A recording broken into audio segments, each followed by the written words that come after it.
revival begins where complacency ends. And every great turnaround, whether in business, in a nation, or in the human spirit, starts when we refuse to accept blind access. As we gather today, let us remember this: that there is no asset that is beyond redemption. There is no enterprise that is beyond recovery. And there is no economy that is beyond renewal. When vision meets strategy, leadership equals action. And with that spirit of revival and resilience,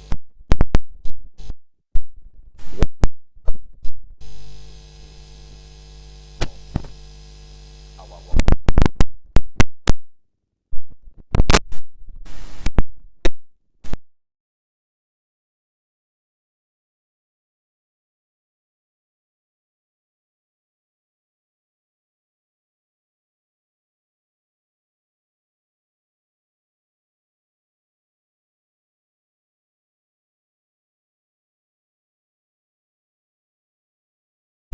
Reminding us that economic recovery begins not in theory,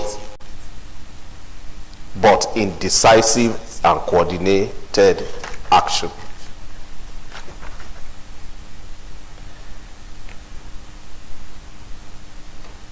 The first topic, I think before then, the DG of Kano, please can you remind me, Dr. Victor? Kano Investment was able to tell us how many moribund businesses in Kano State, that they identified almost about 1,000, if I'm right, Alhaji Gambo. So if Kano State alone could have 1,000 moribund businesses, you can imagine how many moribund businesses we will have in the entire country. And that is to tell us that there is a future for turnaround management in Nigeria.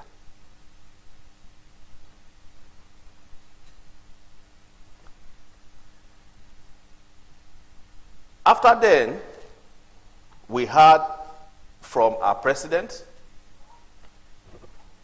Dr. Sivo Gido, who took us on the topic, turnaround management as a tool for economic prosperity in the face of global headwinds and local economic uncertainty, a case for local transformation. His paper argued that turnaround management, when properly implemented at scale, can catalyze economic prosperity by 5 main activities. Number 1, rescuing viable but distressed enterprises. Number 2, creating resilient business models adapted to new realities. Number 3, preserving and creating employment. Number 4, strengthening supply chains and economic linkages. And number 5, building management capabilities for sustainable growth. And in his paper, he gave us a deep insight into how adaptive leadership, innovation, and structured restructuring can reposition local enterprises for resilience and growth. He took us through so many examples like Iyasoji, Ibadan, and Labake hotels in Port Harcourt, and what they did to turn around those businesses. We were reminded also that turnaround management is not merely about rescuing distressed organizations. It's about reinventing capacity and restoring competitiveness.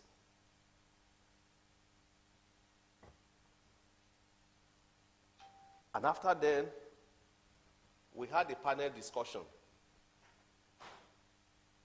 We had about 3 panelists. I think we had 3 panelists.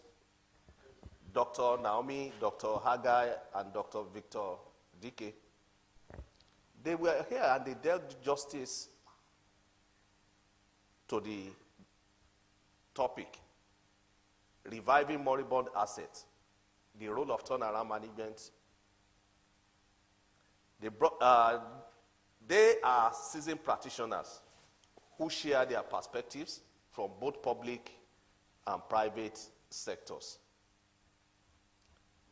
Their conversations highlighted key enablers, that is, strong governance, access to capital, stakeholder alignment, and a coherent national framework that encourages enterprise revival. But one resonating takeaway that I had yesterday was that revival is not just about fixing the past. It's about building a sustainable future. On this note, we deeply appreciate our distinguished speakers, our panelists, our moderators, and indeed every participant for the energy, for the insight that we all brought into yesterday's session.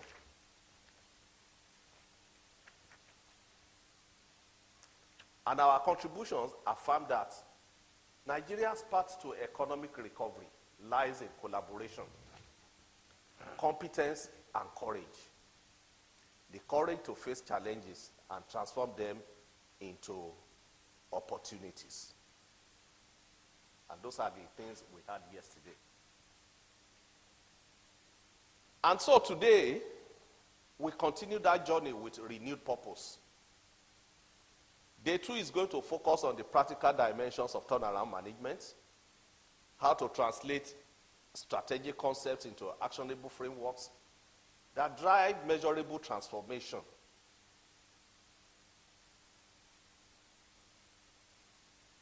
We will hear from experts today, case studies, policy implementations that can help us unlock value from dormant assets and reposition enterprises for sustained growth. And by the end of today, we aim to leave here not only informed, but equipped, ready to become champions of revival within our respective spheres of influence. And as we step into today's session, let's keep this thought close to our hearts. The turnaround begins the moment we stop explaining why it can't be done and start acting on how it can. With that spirit of optimism and action, it is my pleasure to invite our first facilitator for the day, by name, Dr. Akinyele Aluko, who will be leading us through this topic, enterprise growth challenges in Nigeria, manpower, strategy, and funding. Please join me in giving him a warm round of applause.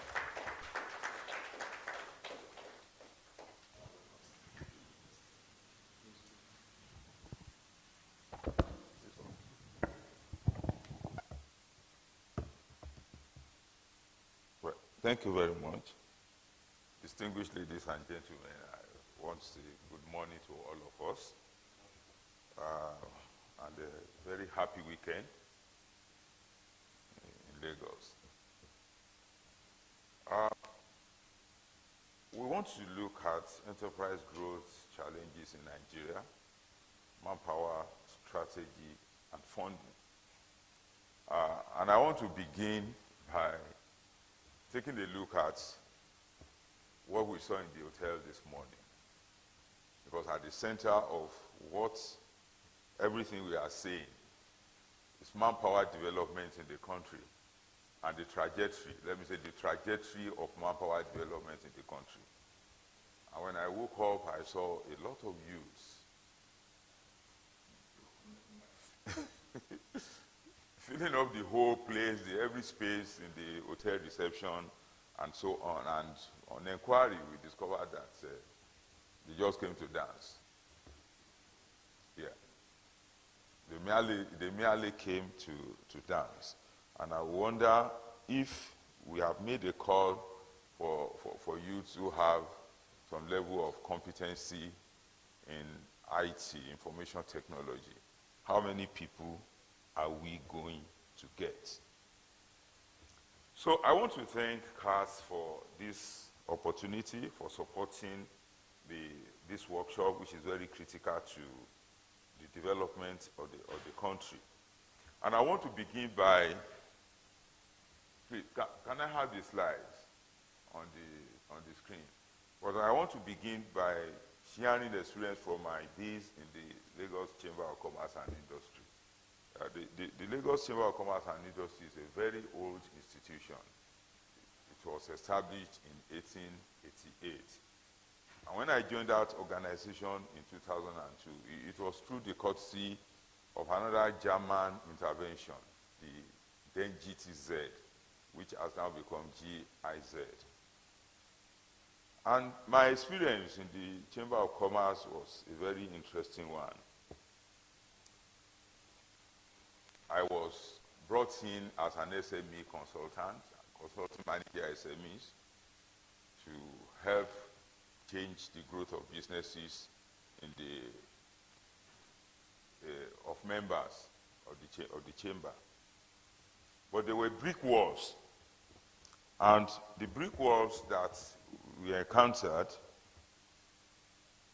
was as a result of people refusing to change their orientation. When you talk about business plans to these businessmen, they ask you first, get me the money before I'll go and write a business plan. And when you try to explain to them that the business plan will actually give vent to what you need. It's from the business plan that we can calculate your various needs, financial needs for the business, and how it should be applied, and so on and so forth. They will tell you, look, I've been in business before you were born, so you cannot tell me what to do. We tried with like minds. We wanted to build a bridge between the organized private sector and the university. We actually started the talk. I actually started the talk with the Lagos State University, and they were very eager on it. And for 3 years, we worked on the development of curriculum for a program that will be that will be championed by the Lagos Chamber of Commerce and Industry and Lagos State University. And on approval of the Senate of the university, the Lagos Chamber backed out of that program. And that was around 2005 or 2006. I learned of recent that they have been trying to go back into it again. But unfortunately, the majority of the project champions in the Lagos University then had retired. So it's become very difficult to fix the puzzles together again. But I don't know how far they have gone. So we look at the context and the background of what we are trying to say. Nigeria is a very large country, and on the surface, a country that is supposed to be very prosperous. We have the land area, we have the people, we have the different variations of business that can be done in Nigeria. And we are strategically positioned in Africa as the leading light in the country. But unfortunately, we are not doing that well. With a GDP of approximately $477 billion by 2024 estimates, we still depend more on the oil sector to drive the economy.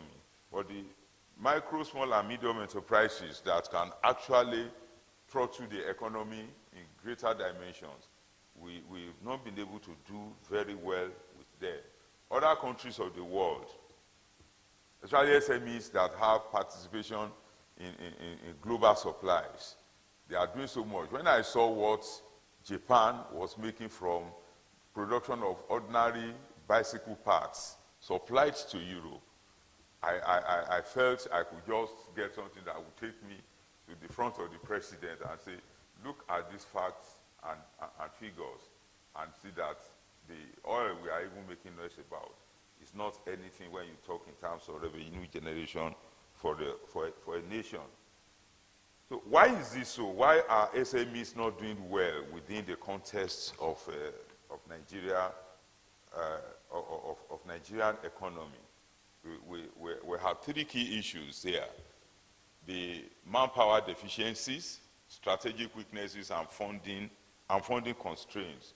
And you can see that funding is coming last here. Like I said initially, people take funding above everything, but we found that there have been so many cases of mismatch with funding. You feel that, oh, they need money, and you give them money.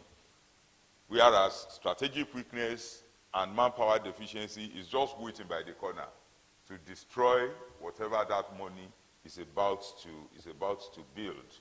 So we look at this, and it's like the gear system of a car. Once a cycle begins to roll, it will roll the other ones. And once one stops working, the other one stops working. So when you have a strategic weakness problem, it will affect your manpower, it will affect your funding. And when there's a crisis with your funding, it will also affect your strategic weakness and affect your manpower. So now we begin to look at these manpower challenges, the human capital crisis, and what's the current state. Nigeria produces a lot of graduates. According to figures, about 600,000 graduates are produced annually in Nigeria. But unfortunately, these graduates have not been able to feed well into the system because there is what we call skills mismatch. Our educational system, there's a disconnect between our need. Other countries of the world, let's close our eyes and imagine what happened in China in the last couple of years. You imagine the volume and the number of IT specialists that China trained in order to be where they are now. You know, you understand that before a nation will rise to that level, there has been a strategic attention on human capacity development. So we have our skills mismatch, and because there is the skill mismatch, technical skills gap, the digital literacy, we are in a digital world, and without it, not much can be achieved. So less than 40% of our workforce, for example, lack basic digital competencies that can match modern development trends. Then, by the side is the brain drain phenomenon. I know many of us, virtually all of us in this hall, must, one way or the other, have felt the brain drain, and it's seriously affecting the country. I know banks have a lot of complaints about getting IT specialists to work for them, and that the few of them that are around they are overpriced. So we have professionals in the medical field getting out of the country. We have technology professionals getting out from the country.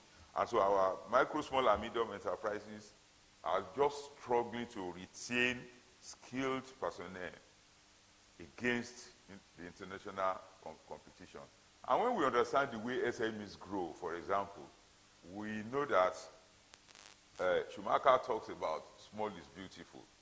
You know, when you look at some SME sectors in other countries, like when you look at Italy and the production of porcelain plates and all those things, if you follow the historical development of those sectors in other countries, you just see that the same SMEs, they started just like the SMEs we have around us, whether they are direct production or processing, and value addition. So the brain drain phenomenon is a very critical issue which we need to look at in the country. And the multiplier effect of this is there is a destruction of the system of very thin learning curve for industrial development through MSMEs in Nigeria. So at every point in time where you have professional challenges, the learning curve is disrupted. And once the learning curve is disrupted, you are virtually going back to scale one again. So we begin to wonder, why is it that we have not been able to achieve some of the things that we thought we had achieved several years back? Let me give you this example. My master's degree, I did the research on the development of tricycle in Nigeria. And one of the persons I met was an engineer, Olowu, late now, who already got money from the Nigeria Automotive Council to develop tricycles that are compatible with Nigerian roads. And Engineer Olowu had worked. He had done a lot of work. The tricycle was ready, the prototype was ready, everything was there. But then the money to begin to mass produce was not there. And at that point, government had changed from their orientation. They started with the Nigerian car, and then from the Nigerian car veered into tricycle development. And at the time when General Bubamaruwa wanted to introduce tricycles into Lagos, he went straight to India to go and import Bajaj tricycles. We compared prices. The prototype cost of Engineer Olowu's tricycle then was just 156,000 naira. So that means that if you are going to produce in larger quantity, the price will definitely come down. But Bajaj tricycle entered Nigeria at a cost of about 375,000 naira as at that time. And I used to tell people, if Nigeria stops importing Bajaj tricycles today, half of the factory in India will shut down. So Engineer Olowu became disillusioned and was very sad about the development. And that was how that initiative died. Now, if you want to revive that initiative now, you can't start from where Engineer Olowu stopped. You have to get back to the beginning again, committing more money and looking for expertise to be able to fit into it. So that's one story about SMEs development in Nigeria and skills mismatch and the challenges of manpower. Again, it's difficult. It's been very difficult to recruit in Nigeria. Recruitment, not because there are prayers on recruitment, because everybody feels that there is no job. But then, quality versus the quantity paradox. Especially when there is no room, when there is no gap to train people. In some institutions, it can happen. It happened with us when NISA came online in 2017. You know, a lot of people were brought into the offices, but it was easy for us to train them and lift them to the level of performance that was expected from them. Many people came in who don't know much about agriculture, who cannot close their eyes and imagine what is the size of an acre of land. You see, but with compact real-time training,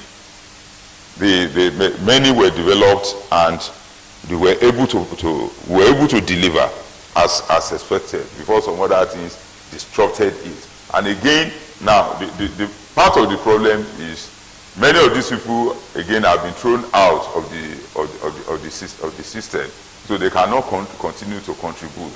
Some may remain, some may look for other things to do, but you have lost that developmental curve. That doesn't happen in most of the developed countries of the world. So cost of training is very high, 15 to 20%. That's really high. Under normal conditions, cost of training should be between 1 to 5% for organizations. By the time an organization is spending 20% on training, then it's not too good for the organization. Then you have the retention challenges that I had earlier mentioned with the nicer example. Even those who wanted to remain sometimes are not allowed to remain. So you're talking of situations where people work for some time and look for greener pastures and better opportunities when they feel that there is no headway. Now, leadership and management gaps. Leadership or governance, or like we discussed yesterday, there are gaps. And in nurturing the business, leadership is very key. Majority of the first post-independent entrepreneurs in Nigeria were semi-lettered or non-lettered men and women. An example was given here yesterday, the Shangaliku restaurant and Mama, the Ibadan woman, Mama Soji. They were not really lettered men and women. Many of them operated by mere instincts and the environmental forces around them. But even with opportunities of formal education today, we discover that most enterprises are not doing well. I once worked for a man who had a PhD in technology management. Very brilliant man. You see, but his leadership system was so awkward that within 1 year he got the license to operate the first city university in Nigeria, called City University. It was an innovation. We never knew that the National University Commission will approve it. We were going to Abuja and submit. And when the approval came, it was a shock to us that, so they will approve this, that we can build a university without the 200 hectares of land, and that was required. And they gave us the license. But within 1 year, its leadership management system crumbled that university. And so what we have in Sabo Yabade tomorrow is just the carcass of that university. 1 year because of bad leadership. So leadership is very key. Now, what are the root causes, the analysis of this? We look like enterprise is like an organism. There are things we have to put in place for an enterprise to grow. It's like planting your crop. It's not just about water or rainfall that will make the crop to grow. You also have to think of insects and other things that can destroy the crop. We identified one, the educational system failures. Most of our curricula is outdated. There are limited practical and vocational training, insufficient emphasis on critical thinking and problem solving for university students. There is the economic factor too. Low wage competitiveness compared to international markets. Limited career development opportunities. Poor working conditions in many enterprises. And then we have social and cultural issues. People prefer white-collar jobs. Limited mentorship culture and gender disparities in certain areas. They prefer to, this job is reserved for women, this job is reserved for men. So it makes management a bit difficult for leaders who cannot marry these heads together so that we are able to do a better turnout at the end of the day. Now, today, let's look at the strategy challenges. And when you talk of strategies, we look at, it's like navigating without a compass. You know what that means. That is, if you are walking in an unfamiliar terrain and you don't have a compass, then certainly you might be losing your way. Or you get into what surveyors call a cul-de-sac. A cul-de-sac is you keep moving around in a cycle without being able to find your way out of where you are. And there is this parable of the weary axeman by Neil Flanagan and Jarvis Finger in the Management Bible. You know, when I say parable, our minds will go to the Holy Bible. But we are talking of the management Bible here. The axe man was cutting the tree, and he kept cutting, and he was sweating, and he wasn't doing well. Then somebody came and stood there and said, look, why don't you stop a while and sharpen your axe? And he said, no, that will take time. To wait and sharpen his axe. You know, I must fell this tree. There is no time to sharpen the axe now. Let me continue. It didn't occur to him that if he sharpens the axe will cut better. And the time he wanted to gain, he will gain it faster. So that one had to explain to him that, look, take time to sharpen your axe. So when you are talking of strategy, you are talking of taking time to sharpen our axe as SMEs. But most people don't do that. They wanted to do it quickly. They wanted to get rich quickly. So they pack together non-compatible entities to run their SMEs. And at the end of the day, they will not do well. Now, what are these strategy challenges we are talking about? Prevalence of informal operations. I talked about SMEs. 25% of Nigerian SMEs about business plans. 25% of Nigerian SMEs have written business plans. The remaining 75% they don't have. Even when you compel them to have it. I once had a client who wanted to get a grant from the United States of America. She's a farmer in Ekwe. And it was real. She was to get a $50,000 grant in equipment and other things. And they asked her for a business plan. So she called me and I worked on the business plan for her. But in the process of working on the business plan, I told her, I'll need the profiles and the pictures of every of the director of this company. And she kept promising me. When I finished the business plan, the financials and everything, and the business plan was ready, the profiles of the director was nowhere to be found. So I kept pestering her.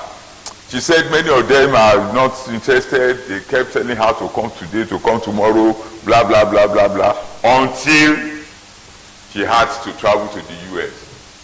And I said, madam, because you have paid, I can't deny you this business plan. But when you get to where you are going, if they reject this business plan, tell them that the blame does not lie with your consultant.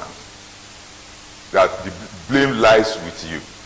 And when she got to America and they looked at it and they said, this is a very good business plan, the financials okay and everything okay, but we can't see the profile of the directors, so we cannot give you the grant.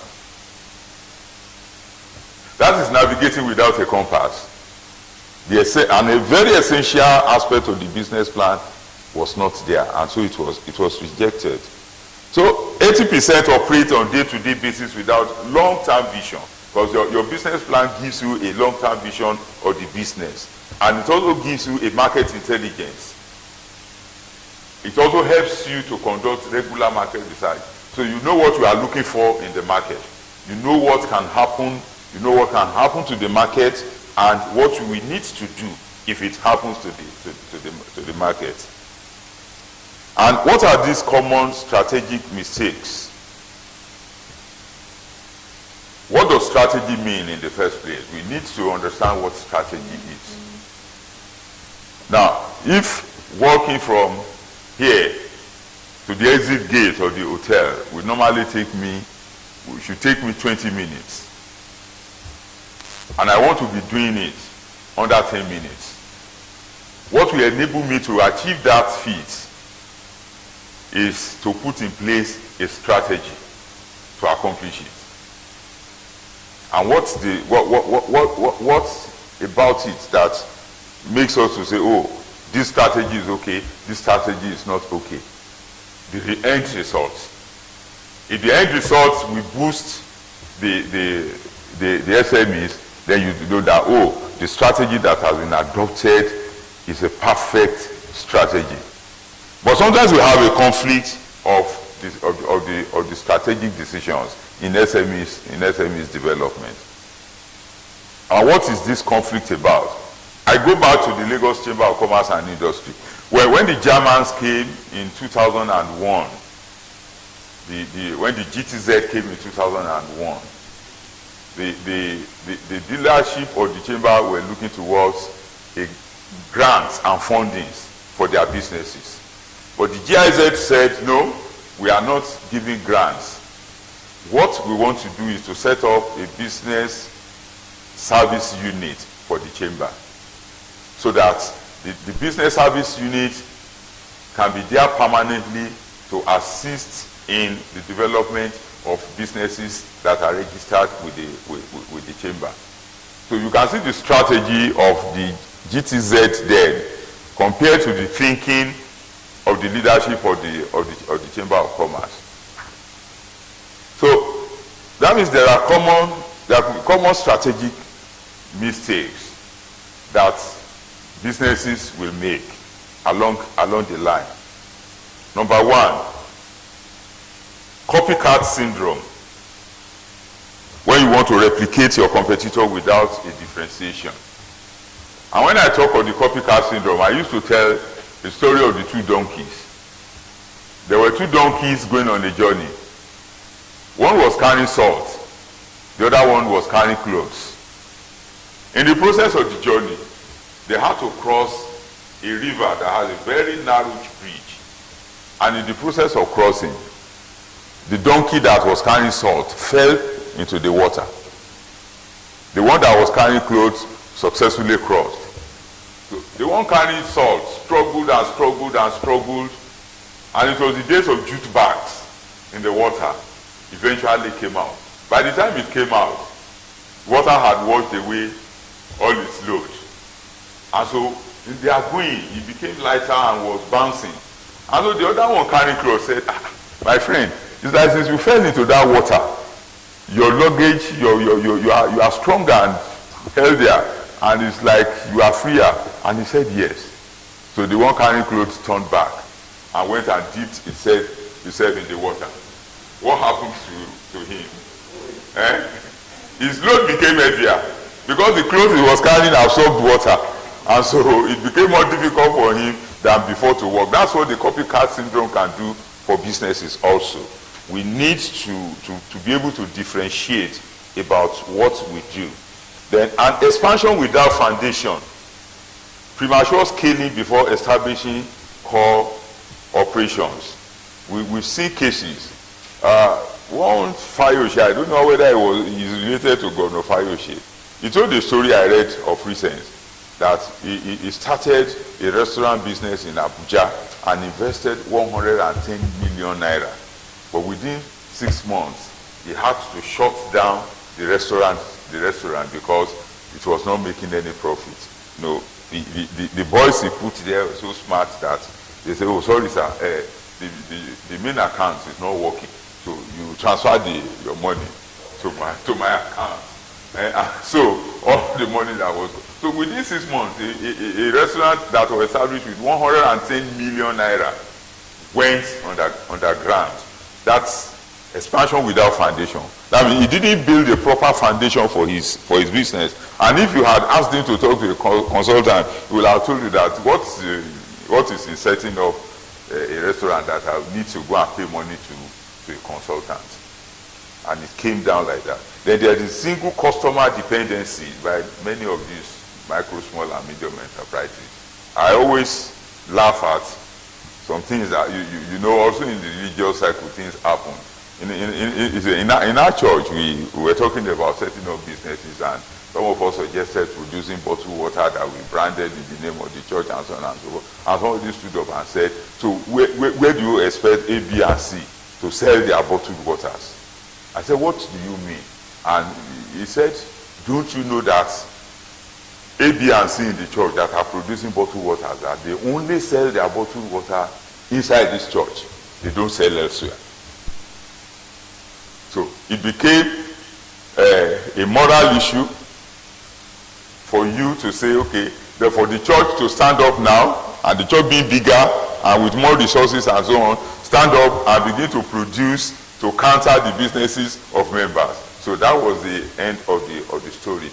But at the end of the day, I said, look, tell those people that the consumer market is so large that I'm not against their targeting the church as a target market, but they should look beyond the church.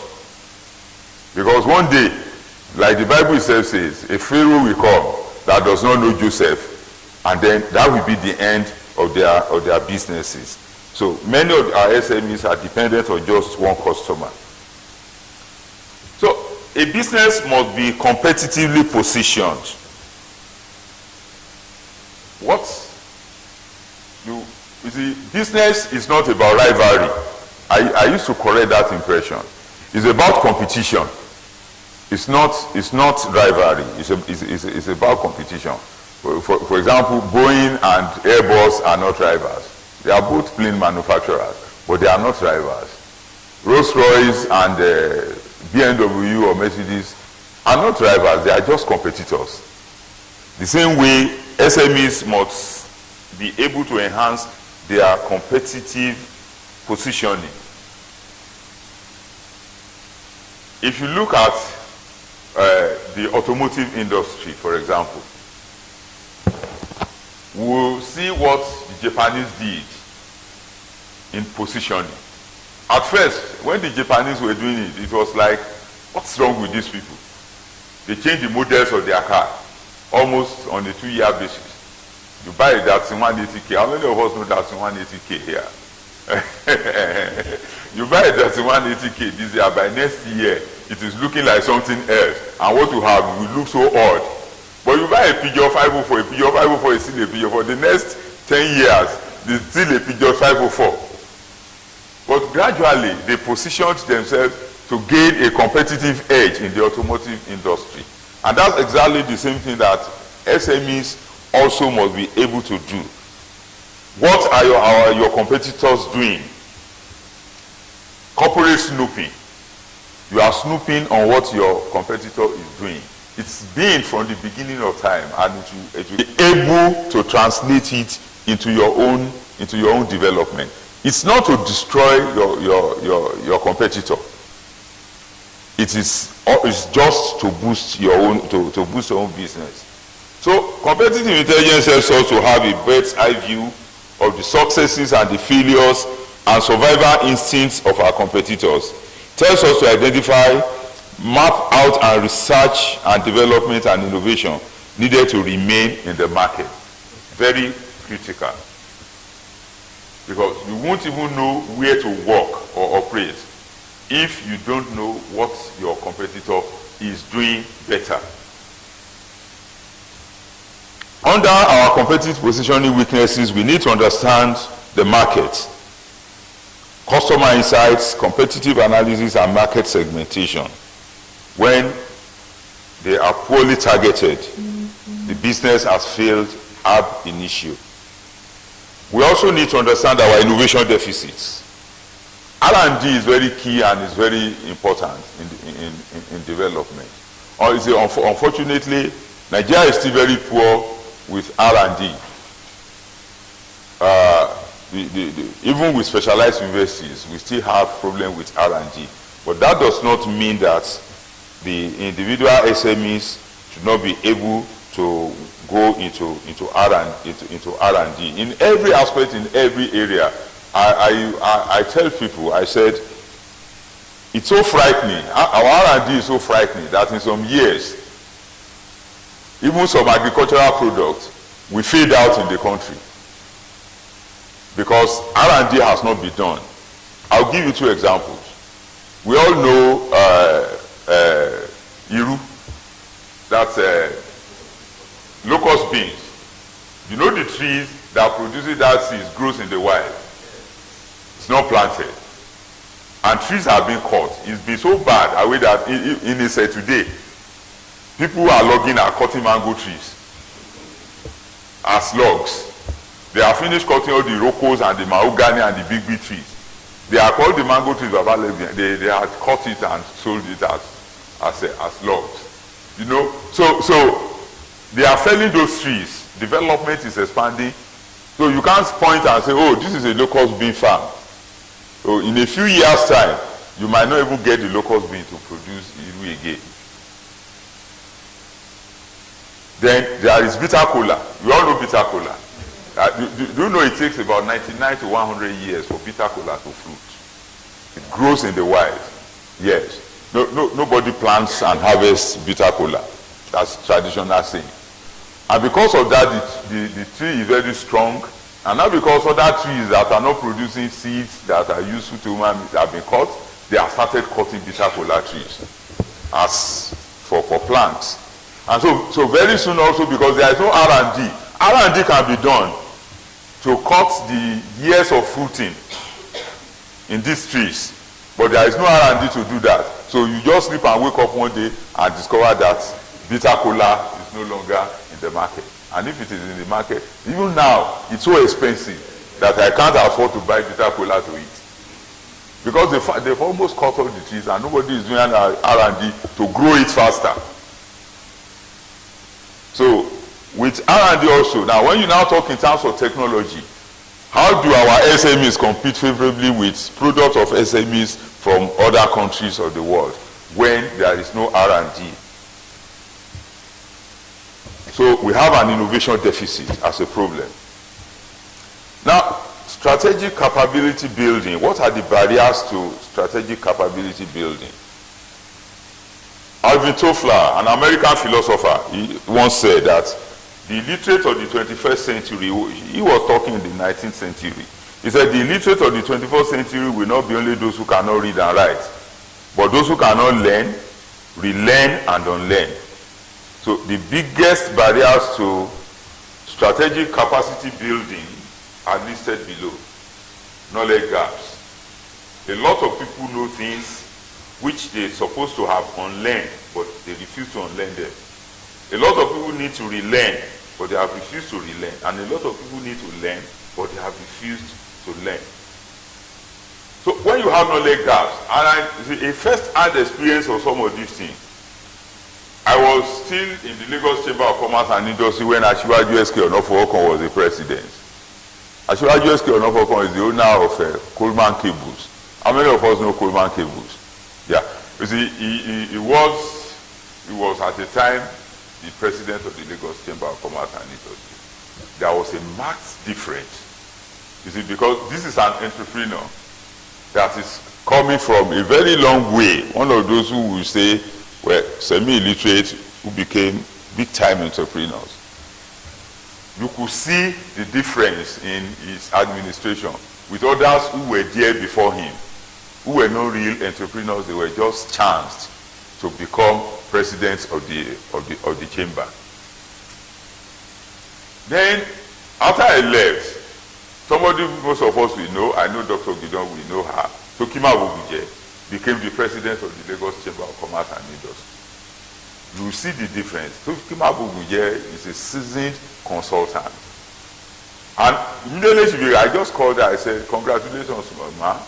I said, you have a task. She said, Akin, what is that task? I said, you will need to change the logo of the Lagos Chamber of Commerce and Industry. The old logo of the chamber, when you look at it, is the head of this bird. The peacock is the head of a peacock, but in black, and looks so miserable, and you see, even to even interpret it was a problem. I said, look, the first rebranding you will do for this chamber is to change that logo. We have taught this before, that's what our forefathers left for us. You know, the knowledge gap. And Toki did it. You see, because of her exposure and her experience as a consultant, she was able to manipulate things and was able to accomplish that change. So when you have people who are knowledgeable at the head of these SMEs, they are able to break the barriers to strategic capacity and capability building.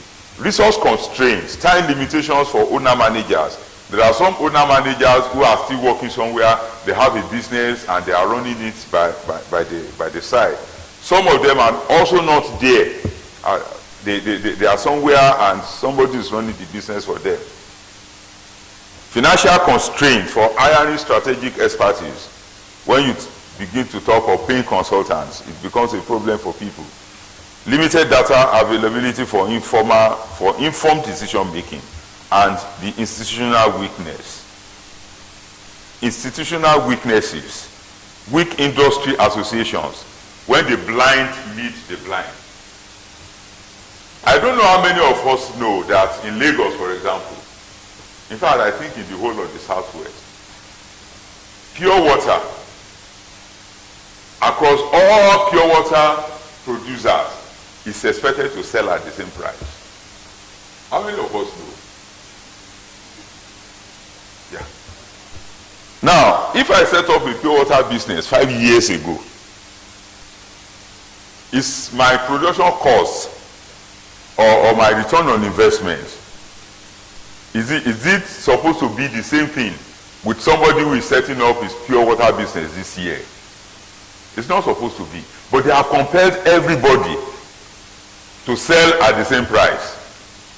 So whether you are starting your business today or you started 10 years ago and you are broken even and you can now come down a little bit to access more market for yourself, you cannot sell at a cheaper price. That's the kind of thing that happens when you have institutional weaknesses. The blind leading the blind. And that was the same thing that happened that changed the narration of tomato and pepper value chain in Lagos.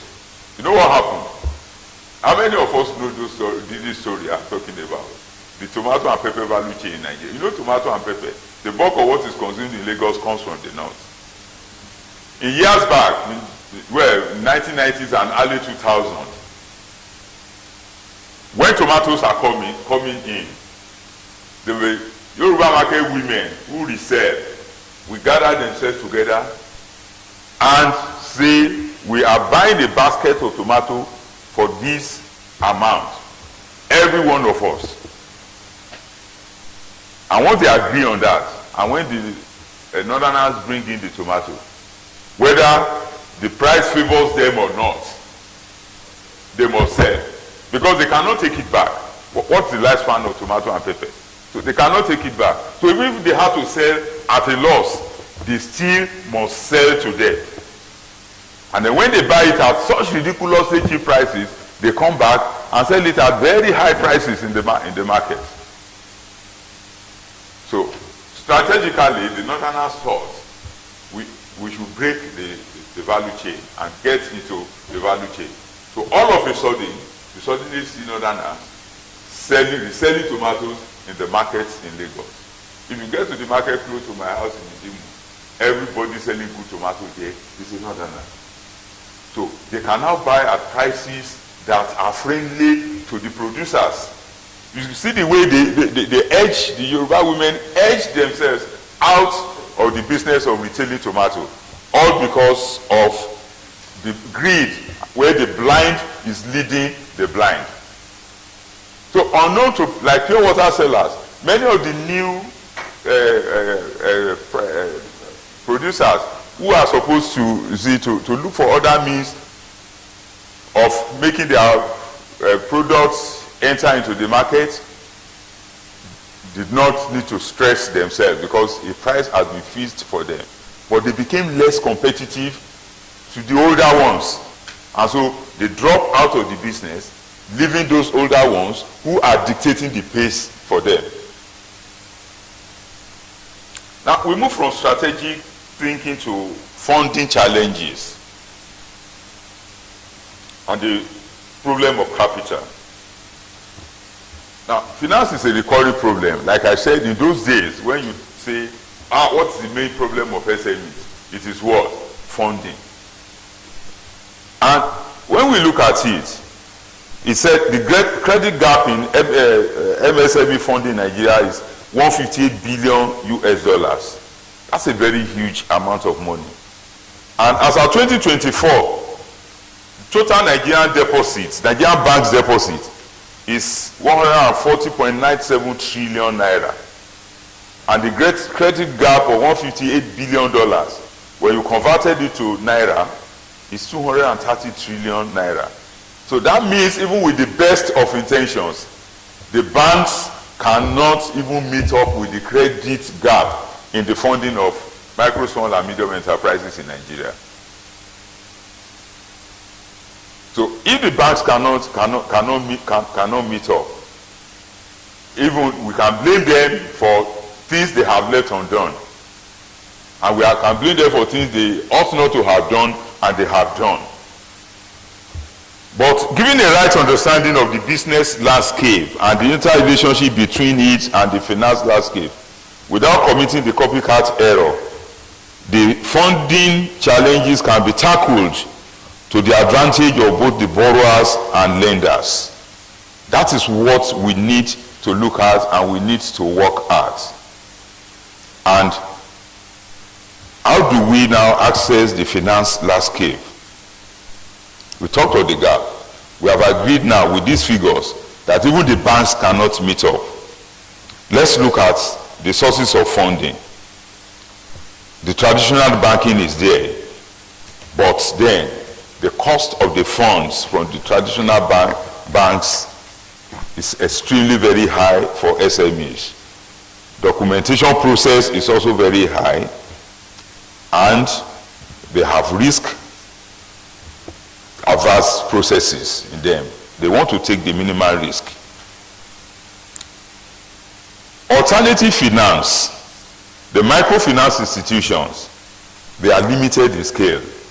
Apart from being limited in scale, even when they have the best of intentions and are designed for these micro, small, and medium enterprises, many of those who approach them for funding are not sincere in their request.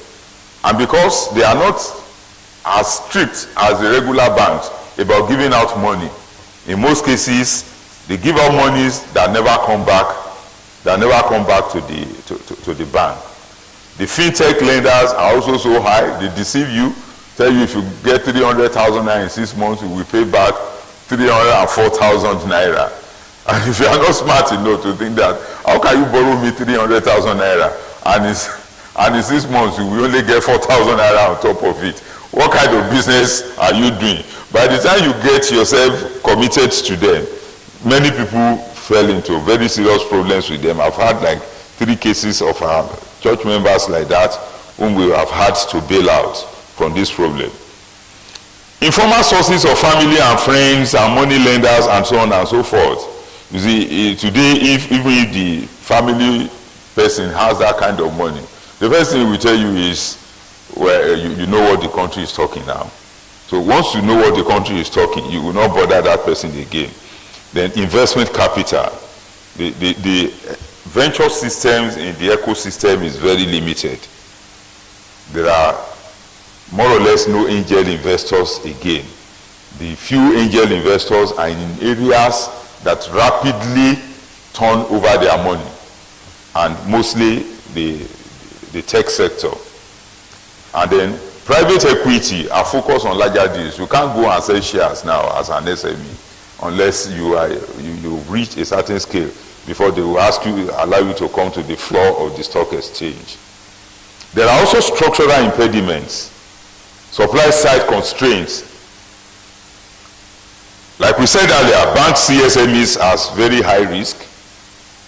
Then asymmetry information, limited credit history and financial records of SMEs. Transaction cost, high cost of small ticket lending. You see, what it will cost you probably to lend 10,000 naira is what the paperwork we have to put in place, the money and time and everything will also be virtually what it will cost you to lend 100 million naira. That was happening when we were doing CRG with NICE at that time. You find some people looking for just 400 million naira. By the time you deploy staff from Abuja, deploy staff from Lagos to come, and you compare it with somebody who is asking for 2 billion naira, we had to wait to have 2-3 transactions before you begin to bring people over, just to save the cost of transaction. Then there is the demand side challenges. Demand side challenges: financial literacy, poor understanding of financial products by the people you are dealing with, poor documentation, then business formalization. Many of the businesses are not properly formalized. Today now, with what we are seeing, you know that business formalization has gone beyond registering with Corporate Affairs Commission. It also includes having a tax identification number for the business and also filing returns. So if the business is not properly formalized in that area, no bank will do business with you. And the impact on enterprise growth with all this: the working capital constraints, investment limitation, and competitiveness issue. So the businesses do not have a working capital, and so you have situations where some micro, small, and medium enterprises have been given business opportunities, but they couldn't log into the business opportunities because they have working capital constraints. We have, for example, small businesses in construction area.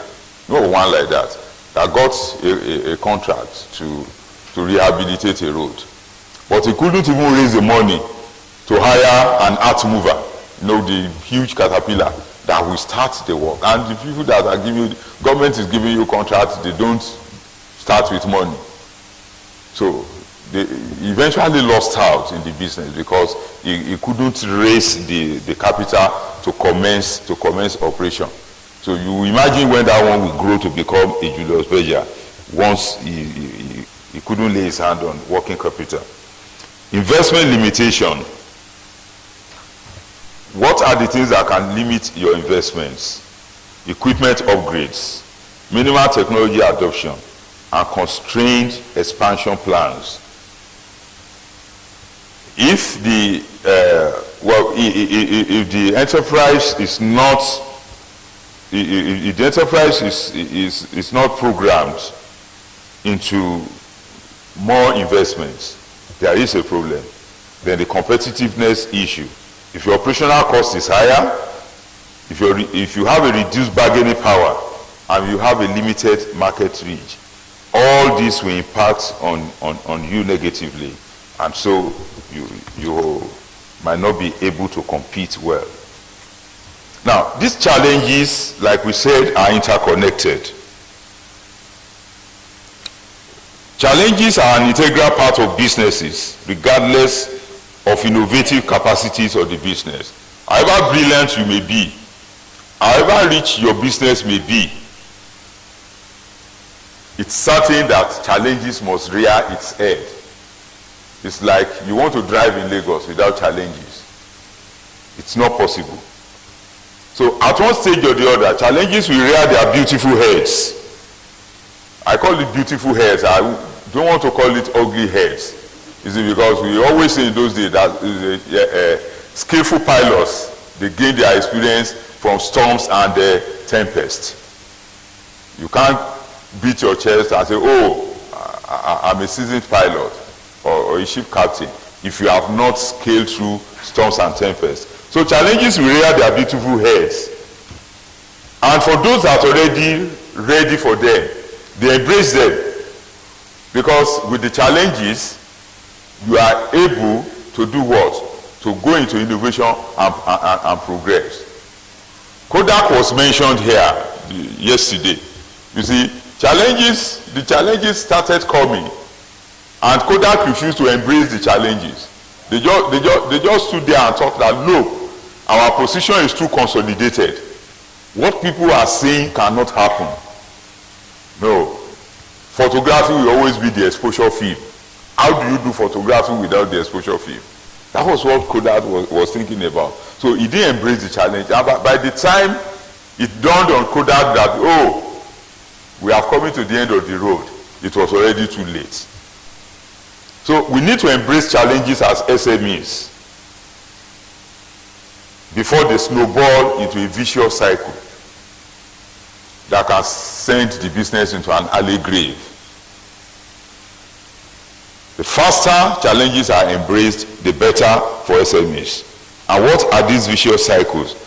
The vicious cycle of manpower moving into strategy, and strategy into funding, and funding back into manpower. It keeps going round and round and round like that.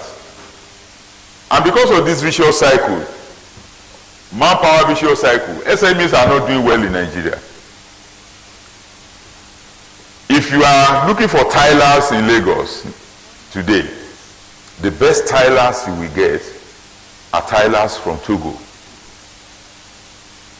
You will hardly get good Nigerian tilers that can do tiling for you.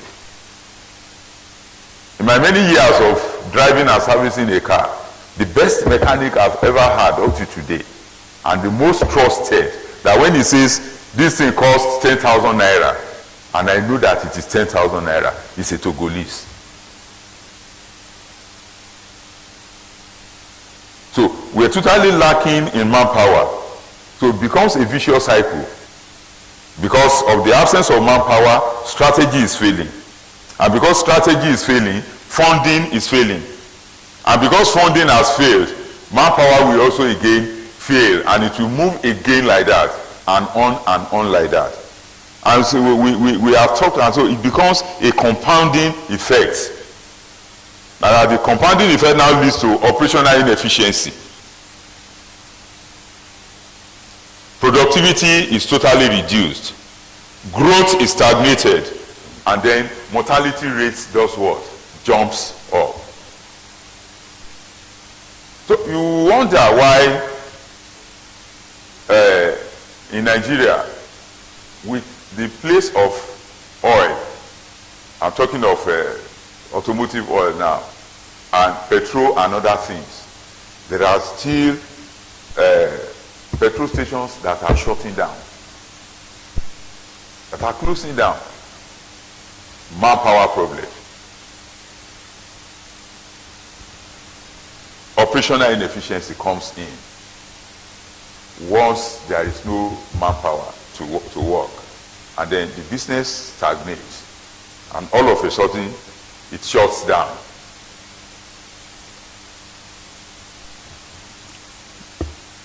And these are sectoral variations. I don't know how many of us here are from the organized private sector. Do we have people from the Lagos Chamber of Commerce and Industry here? We don't. What of Manufacturing Association of Nigeria? Do we have? We don't have. Okay. Now, different sectors experience peculiar challenges, although one may blur into the other. Again, depending on the business ecosystem. But however, failure to immediately mitigate the challenges are bound to bring in other spiral effects that may change from a snowball into an avalanche. So we need to be very careful. Manufacturing in Nigeria today will tell you a different story. They will tell you of acute technical skills shortage. They will tell you of lack of funding to import the right machineries. Services, we talk about strategic positioning problem. Because before you can position the service, for example, you are into services in Nigeria. Maybe you are into estate management, and you want to operate in the United Arab Emirates or operate in the United Kingdom. You must be strategically positioned in order to be able to do this. The same way, if you are also exporting, we were talking about export in the church on Saturday. You need to be strategically positioned in order to stay here in Nigeria and export things to the US or to the United Kingdom. That's why Nigeria has failed in the export of yam, and Ghana has succeeded. Even though the yam being exported from Ghana are yams taken from Nigeria because of strategic positioning. Agriculture. Funding remains a primary constraint in agriculture. That is certain. But other things also surround the problem of the funding. When we started NISA, the first problem we had was with government. Government, indeed. The government brought lists of people they want us to give agric loan too. Some of them have just one name, middle name, no first name, no surname. Some of them, their telephone numbers are 8 digits. Their GSM number are 8 digits. Some of them, their BVN, 3 digits. Very long list of people who we discovered are ghosts. And they just thought, they didn't understand how the system will work. They just thought we just look at it, and because this is coming from the office of the Senior Special Assistant to the Governor on Agriculture, we'll just sign it and then disburse money. So funding remains a primary constraint in agriculture, but it also has its other restraints. Then technology, talent retention is the biggest challenge. As soon as people are good in this area, they japa straight away from Nigeria. Now, 6 case studies, lessons from success and failures. We are talking of success and failures.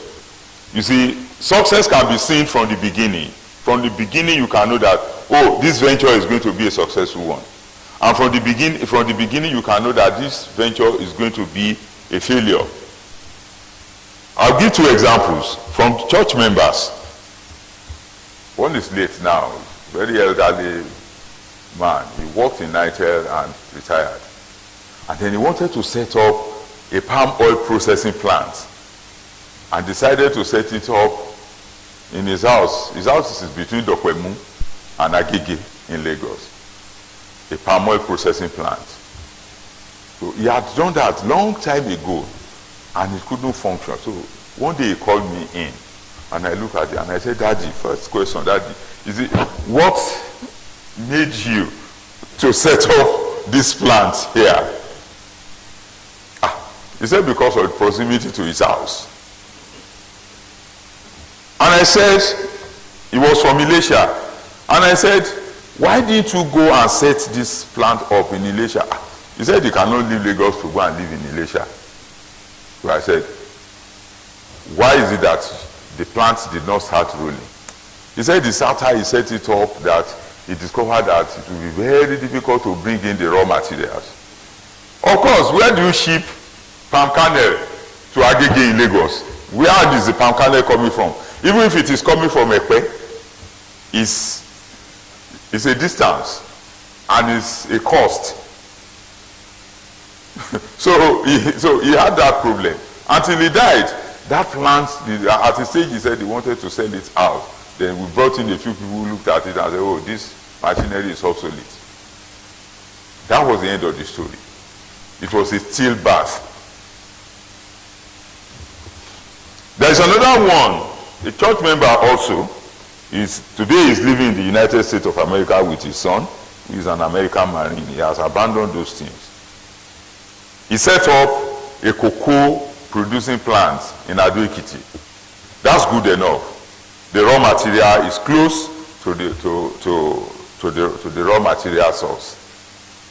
But he couldn't start up because of the fear of who will manage it. And he didn't want to relocate from Lagos to go and live in Ado-Ekiti, where he came from. He was born and bred in Ado-Ekiti. But he didn't want to go and live in Ado-Ekiti and sit down and watch that business grow. So he abandoned the plant in Ado-Ekiti. He called me in and I said, he said, no. He said I should come and buy the plant. I said, no, I'm not interested in cocoa powder production. Let me work with you to run the place. He said, no. All of a sudden, he disappeared into the U.S. I sent a message to him. He's been in the U.S. for the past 4 or 5 years. He has abandoned that business. So the plant did not roll for one day. So when you look at all this, we also see success stories in integrated solutions. We're talking of integrated solutions because we want to look at all the problems holistically. We don't want to isolate. One of the biggest problems, like I said, is isolation. Oh, it's funding. Oh, it's manpower. Oh, it's equipment. Oh, it's competition from overseas producers. So when we look holistically at this, a Lagos-based plastic manufacturing SME had a challenge, and that challenge then was skilled technician shortage. They couldn't lay their hands on skilled technicians to operate their equipment for them. What they did was to partner with a technical college to train skilled technicians for them, and that saw them through. You asked what is so special about that. Some other persons, some other businesses would have thought that, oh, let me just keep head hunting or snatching from other people. And because they trained those people, they were also able to sign agreements on, I am training you, and you are coming to work for me, and you are saying that, oh, you will work for me for so number of years before you consider moving away. Otherwise, you have to pay so amount of money to go. So there was a 60% reduction in their training cost, and they had 80% retention rate because they quickly thought out of the box by aligning their need with that of a supplier. But there are also companies with unaddressed challenges. When I got to Akure in 2017, there was this fast food chain that was doing so well. When I asked, where can I eat easily? They say, oh, go to that place. And I was doing that until a couple of months later, I just discovered that you could stand on the queue. In Akure, not Lagos, you could stand on the queue for 30 minutes and nobody is there to take your order. Where you have very long table of items you want to buy, only one person is serving everybody on the queue. And she's moving from one end to the other. You even pity her. So at the stage, I got curious as a consultant and asked, and I said, what is the problem? The problem was that because the food chain was doing so well, they had gone ahead to open another branch in Ondo town. It's gone up to open in Owo, and had gone ahead to open in Okitipupa, and then moved some of their best staff from the Akure head office to go and start and operate those places. It was a recipe for failure. So the consequence was rapid expansion without strategic planning. They didn't plan for that rapid expansion very well, so it affected their head office. So they had cash flow crisis, and eventually, again, with the speed with which they opened those branches, they closed down the other chains with the same speed. So the lesson is that strategic planning is essential before we scale up. Then there are turnaround cases. Agro-processing enterprise. One of the agro-processing enterprises that we supported while we were in Akure, Naija, was that of a chicken processing plant. And it had collapsed totally by the time we got there. And then, near Bakrosi, due to funding and management issues. And what is this management issue? The management issue is not even about the employees. The management issue is the management of inflow of raw materials into the plant. So we started by building what we will call satellite farms, putting them into a group, ourselves on one side, and those who will rear the chicken on other side, and then gave a funding support, which resuscitated that processing plant in Ondo town. The only problem we could not address at one point when it started growing was that of the provision of a refrigerated van, because it had large demands for supply in Port Harcourt. But the procurement of a refrigerated van became an issue. But be that as it may, she was still selling in Akure and in Everon. So we were able to do a turnaround for that business. So it's not with SMEs, it's not a fait accompli if there are problems. There are so many integrated solutions that can help an SME to come back to life.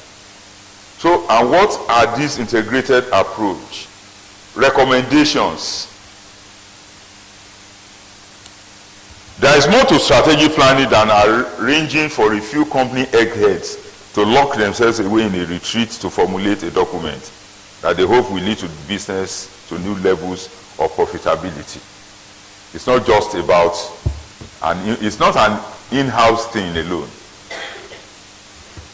Without bias to traditional approaches, preliminary deliberations and detailed preparation involving different players in the business ecosystems are required.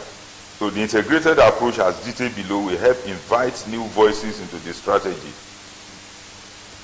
making process to encourage new perspective, to start new conversations that span organizational boundaries, and then to help synthesize unconventional options into a point of view about corporate directions. At the end of the day, will be of immense benefit to all major key stakeholders. We should work on encouraging SMEs to bring in outside influences when they are thinking of solving key problems. It shouldn't be just within. The reason is because the person who is coming, the turnaround manager who is coming, is exposed on all fronts. It's totally exposed on all fronts, and can help you with knowledge he or she has gained from other companies he had worked with. It's quite different from when, if I'm working in an organization now and you're asking me to sit down and find solutions to the problems of the organization. I'll first of all think of my own survival. The first strategy will be about my own survival. But the consultant strategy will be about the success of the assignment you have given him. He wants to make a success of it so that he can have you as a reference. So, how do we address manpower challenges when it comes to things like this? There are short-term interventions. One, industry and academia partnership, like the one I said about the Lagos Chamber of Commerce and Industry partnership with Lagos State University in the areas of curriculum co-development, internship programs, guest lecturer initiatives. I have been involved in that kind of arrangement before. While I was in the Lagos Chamber of Commerce and Industry, I've had to do that in the University of Lagos, the Department of Business Studies, and also in Redeemers University, to bring entrepreneurship down to the level of their understanding and encouraging them to look into entrepreneurship as they are graduating. So we have the short-term intervention, industry academic partnership, the skills development programs, which is targeted vocational training, digital literacy campaigns, and leadership development workshops. Lagos State government was doing something like that. I think until 2017. I don't know whether they are still doing it. They do it during long vacations. Bring all final year students of higher institutions who are of Lagos State origin. They were using labs with them, and they were being trained in entrepreneurship and being prepared for the market. I don't know whether they still do it, but such things also help. They were digital literacy training there. That was where the little I know about coding, that was where I first learned it, even as a facilitator in that program. Then we have to do a talent retention strategies. How do you retain talents in the organizations, in your SMEs? Competitive compensation structures, career development pathway, and employee ownership schemes. All this has to be done to retain the talents in the SMEs. Then the long-term solutions. We need an education system reform in the country. There is what we used to call STEM emphasis, which has now become STEAM emphasis, because the arts have been added to it. STEAM emphasis is science, technology, engineering, arts, and management.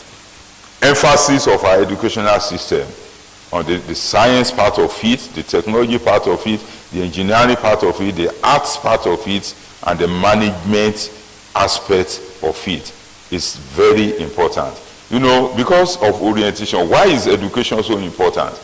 I mentioned the boss who I worked with, who killed his university, and he has this funny saying, and that funny saying is that if it was an African man that built a car, he will not make provision for an extra tire. Do you believe in that? Hello? House? Do you believe in that? That if it's an African man that builds a car, he will make a provision for an extra tire. So the first time I said, why, sir? He said, you know, the African man will say, are you praying for evil to happen? So you are not praying for evil to happen. So if it's an African man that actually builds an airplane, there will be no provision to make announcements before takeoff that in case of the compensation of the chamber, oxygen mask withdrawal. Now, are you planning for us to die? But that's very key. So the emphasis on our educational system. Now, it's not just about now what we read in the class to pass exams. It's actually about what we should know that will propel us into making a success of our businesses and SME. Then entrepreneurship education comes in, practical skill integration now comes in. There's a difference between entrepreneurship and practical skill integration. Professional development infrastructures, certificate programs, continual learning platforms, and mentorship networks. All these has to be built to assist the SME to grow. And then enhancing the strategic capabilities and the immediate actions. Business development services, like what GTZ did for the Lagos Chamber of Commerce and Industry then. Subsidized consulting programs. We were there writing business plans at like 10% of what an outside consultant is supposed to write the business plans for them. But many of them did not take, many of them did not even take the opportunity, the advantage of it. And we were operating like I remember the first software I had to buy to enhance the production of business plans and feasibility studies and so on them cost $400 US. I bought it with my own money to make that work faster, but it didn't take advantage of it.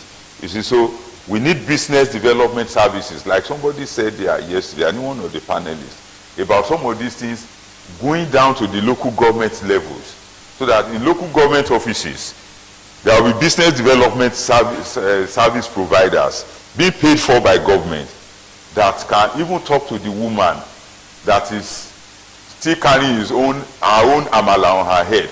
You know, some people that are carrying their own amala on their heads in Lagos and moving on. Some people are pushing it in wheelbarrows and carts. And some people will have a place to walk into to say, how do I grow my business? Not about money, but strategic planning on how to grow their businesses. Information access. There should be access to information, market intelligence platforms, specific sector research, and competitive analysis tools. All these go side by side with business development services. Then planning supports, template business plans, strategy software tools, and advisory services. They all come together under your business development services. All this must be there for SMEs to access at little or nothing. Gradually then, we can move into systemic improvements. And what are these systemic improvements? The ecosystem development, strengthen industry associations, create sector-specific clusters, and facilitate knowledge sharing. Now, sector-specific clusters. For example, I do go to Shomolu occasionally. I have a printer there that works for me. And the printing cluster in Shomolu is growing rapidly. But I think except for, okay, now when government is serious about tax, that there may be a shift of focus on that area. But anything, whatever they have accomplished in that sector was strictly their efforts.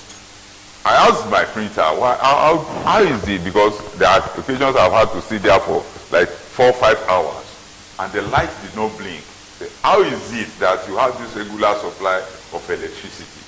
And he said that, look, the printers have come together, and they have been able to settle NEPA. So NEPA, even without putting them on band A, when banding has come up, they get their regular supply of electricity. It shouldn't be them doing it. In other countries of the world, it shouldn't be them doing it. It should have come from a directive of the government, whether it is the local government or the state government, to say that, oh, this cluster that is growing here is very vital to us. And one of the things they need most in their work is electricity. Give them 24-hour supply of electricity. So the development of the ecosystem is very key. Like I said, innovation support is also very key. The universities, the specialized universities and non-specialized universities are the ones that are supposed to be rolling out innovation that businesses can key into, or businesses can take, buy the innovation and say, I'll run with it. That's one thing that is still missing in our educational system. So there has to be an improvement in that area. Then revolutionizing funding access. Revolutionizing funding access. The financial sector reforms, where it's ongoing, we will get there eventually. But then risk mitigation mechanisms must be put in place. Like the CRG of NISA, credit guarantee scheme, they have to be put in place. Loan guarantee schemes, credit bureau enhancement, movable collateral registry, because banks don't accept they don't accept movable collateral. So I tell you have a house there or a land or something. Some of these things has to be mitigated for the SMEs. Then product innovation on asset-based lending, revenue-based financing, and supply chain financing. When that's the, we're talking of product innovation now. We're talking of the funding products. That there has to be innovation in the way and manner the funding is done. Alternative finance growth, like crowdfunding platforms, where again this has been abused thoroughly in Nigeria. But then it doesn't mean that it cannot be done. Then peer-to-peer lending, then there is the Islamic finance option. The Islamic finance option is coming here because it's unique. You borrow money, you are not paying you are not paying interest on the money. There's an agreement on the quantity, the volume of or percentage you will share with the person that is borrowing you money, the money.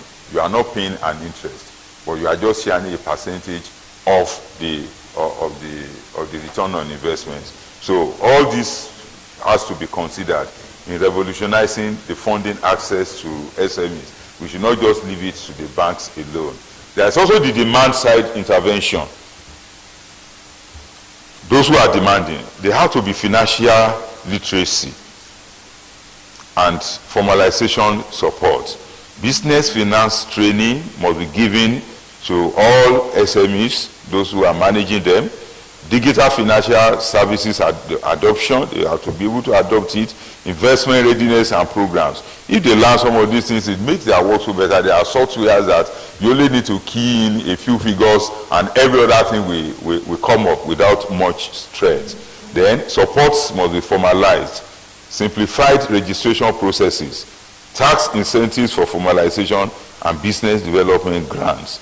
If, for example, the present government wants to be successful with this tax thing also, they have to add incentives to it. Otherwise, well, Nigerians will still do some abracadabra, though eventually they may be caught or put into some problem. But always, you know one thing with Nigerians. Nigerians will always wait and believe that, well, very soon his government will change. It will go. and then we go back to our former practices so they can learn. But if you give incentives, it will help people to say, okay, that, okay, within so and so period, if you can get your tax identity and so on, we give you a 5% off your tax and other things. That's the kind of formal support we are talking about. Then integrated policy framework for the development of SME. There has to be a national MSME development strategy, public-private partnership, and regional integration. Well, there are strategies, but unfortunately, they are not together. Well, Kano Investment Company, for example, has thought about getting facts and figures on the current state of investment in Kano State.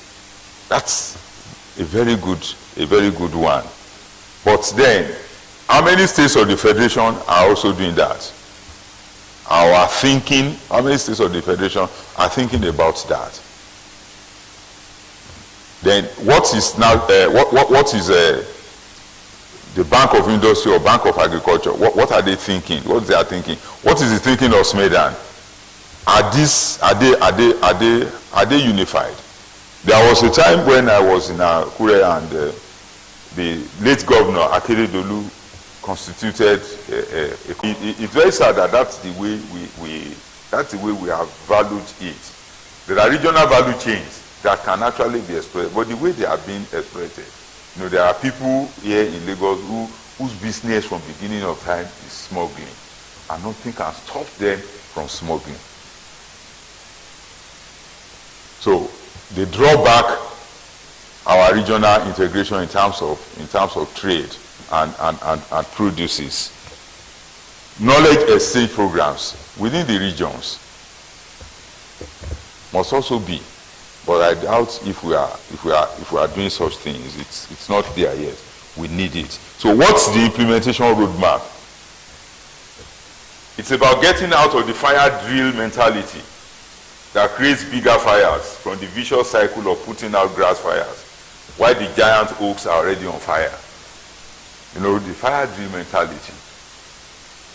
You will not, if you are doing, workers here will be doing fire drill, I'm sure of that. But to do fire drill, you will not set fire on this building in order to do a fire drill. You will just pretend as if there is a fire or put some fire somewhere, not too near the building. The fire drill mentality in some cases does not work when the giant oaks are already burning. You are talking of the fire on the grass. So implementation roadmap is very key to strategic decisions arrived at. And below are the highlights. Phase 1, you talk of foundation building, which can be between 0 to 12 months, where you have stakeholder alignment and coordination. All the stakeholders must come together. Pilot program design and launch, and quick win identification and execution. That has to be done very fast.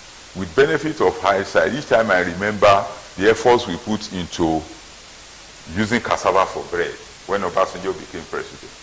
I was the nominee of the Lagos Chamber of Commerce and Industry on that group, going to IITA for meetings and so many other things. Later on, with advancement and knowledge, I saw so many gaps in our implementation strategy. And at the end, and one of the biggest gaps I found was that we were working with people who will never wish that we were able to make bread from cassava. Because where are they going to sell their wheat? If you succeed in making bread with cassava flour, then they have lost their wheat market. And we were working with them. So pilot program design and launch, quick win identification and execution, those things that can easily be achieved quickly, we look at it at the foundation level. And then at the phase 2, the scale and integration scale, that's between 12 and 36 months. The expansion of the program based on the pilot results, system integration and process optimization, and performance monitoring and adjustment. We do that at phase 2. And by the phase 3 level, after 36 months, there should be a self-sustaining mechanism on ground so that you don't need to run helter-skelter again. then continuous improvement processes. You don't rest on your oars. Then impact assessment and the replication. What impact have we been able to make? Then how do we replicate it? So these are the things that we need to do on the implementation roadmap. And so now the role of turnaround management in all this. Turnaround management helps prevent things from going wrong in the first instance. And if they have gone wrong, it helps with the quick recovery. So what turnaround management is saying is, like we said here over and over yesterday, don't take a dying business into the mortuary. Try to resuscitate. Struggle to resuscitate dying businesses. They can be turned around because they are assets.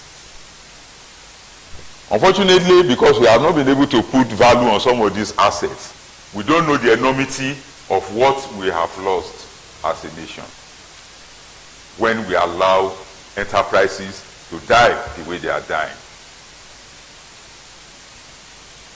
So, to do the quick recovery and turnaround, we should understand that things go wrong in businesses for a number of reasons, among which are people might do less than they are capable of doing. That may be the problem. There may be misuse of resources, or people may choose to, an inappropriate time or place, to act or are totally out of tune with the reality on ground. So when you try to diagnose, it sounds funny when you see that businesses are dying because of very little things that nobody is looking at, or people are not concerned about. Why and how did the Nigeria Airways die?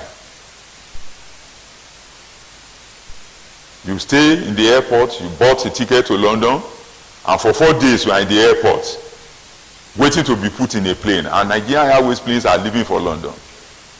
But because we have refused to bribe, you will not be put on the flight. When you eventually get on the flight, you discover that the flight is half filled. But there are people on ground who workers refused to put on the flight because they have not bribed them. But nobody looked at it to that extent. They just, oh, it's mismanagement that killed Nigeria Airways. It's mismanagement that killed Nigeria. The only thing they couldn't say was, oh, Nigeria Airways had poor pilots. They had the best of pilots in those days. So you look at, because people are doing less than what they are supposed to do. And the pilot is not like the downfall driver.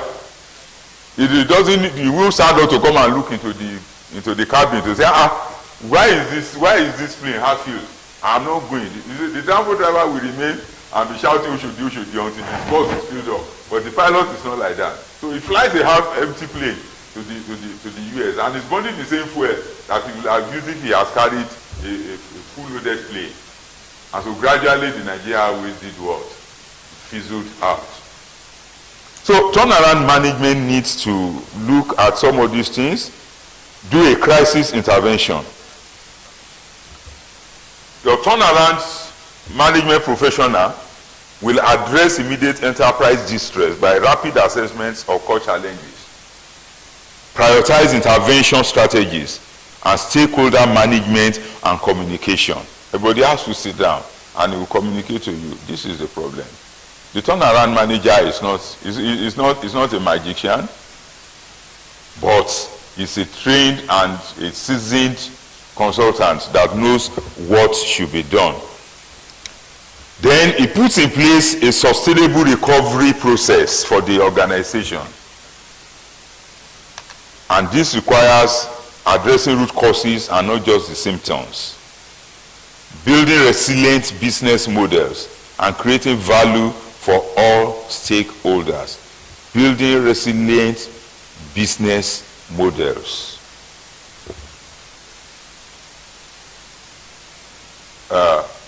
I'll give an example of that. NNPC filling stations are doing something which many people don't know. If you if you have an NNPC filling station, the pricing on the pump is controlled from NNPC. How many people know that? You can't change those figures on your own. You can't increase your price on your own. You can't reduce your price on your own. So you can't tamper with it because of the experience they have had. That's like a resilient business model, a model that will work in such a way that other people cannot tamper with it. The Fayose man who built a 110 million naira eating joint, Amala and Pounded Jam joint in Abuja, and the thing died within 6 months, is because there was nothing built in the, check and balances built into the business, and then creating value for all stakeholders, so that your worker is a stakeholder.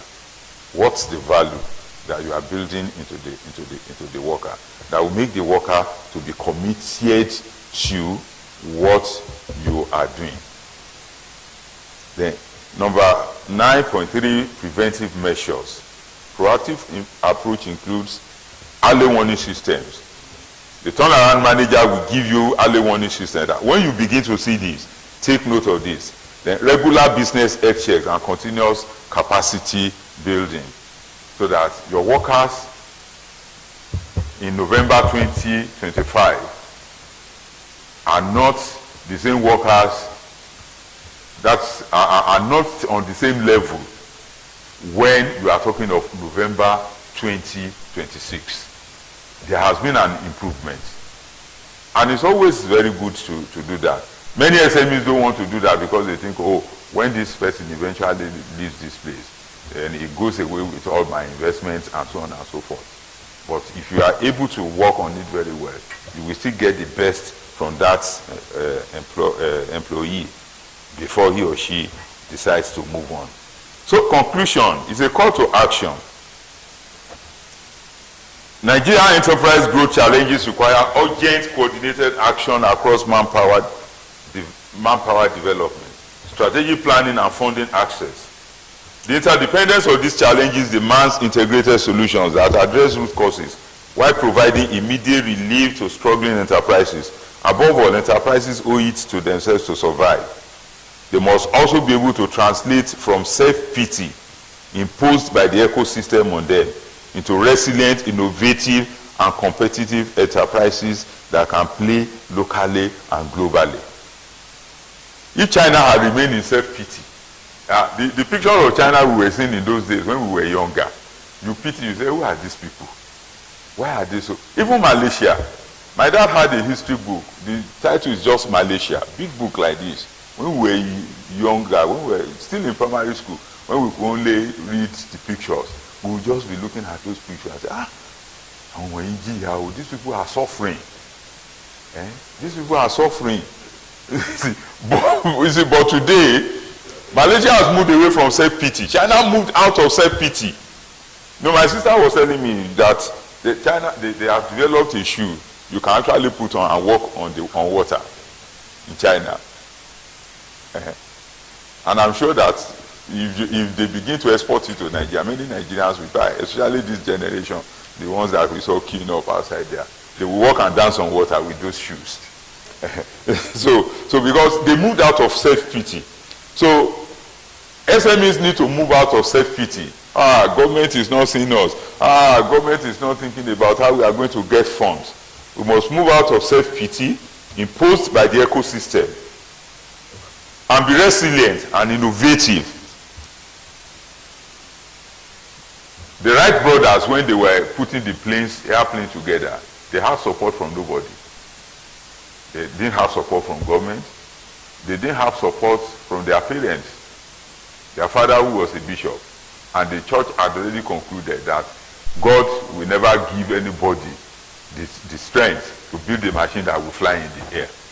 They didn't even have the support of the then the physicians who were into aeronautics, who have said that they have researched, they have concluded that you cannot build a machine that can fly, take off and fly in the air and come down without problem.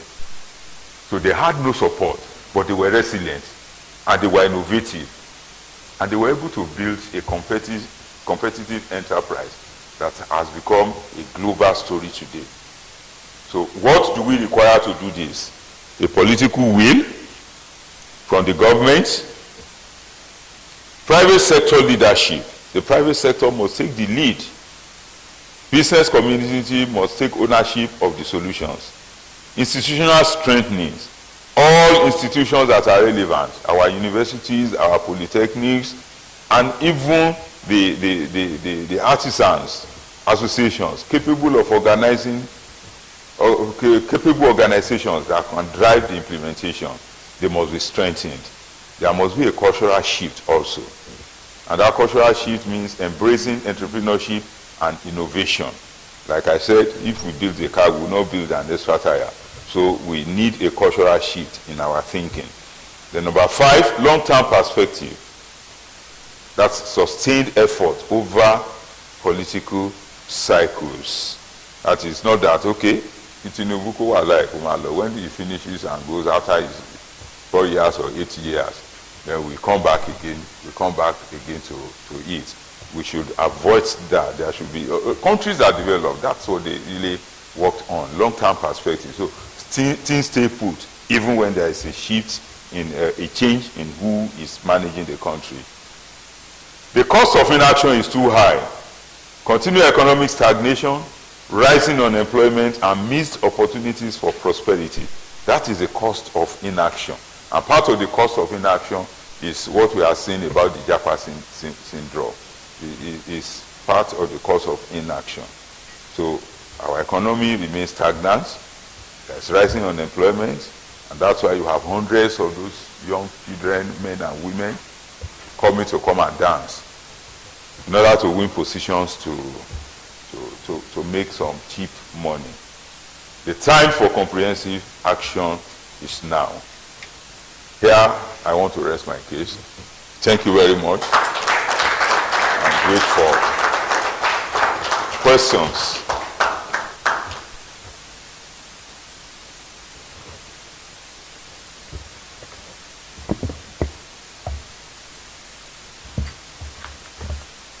I think I can. Thank you very much. Okay.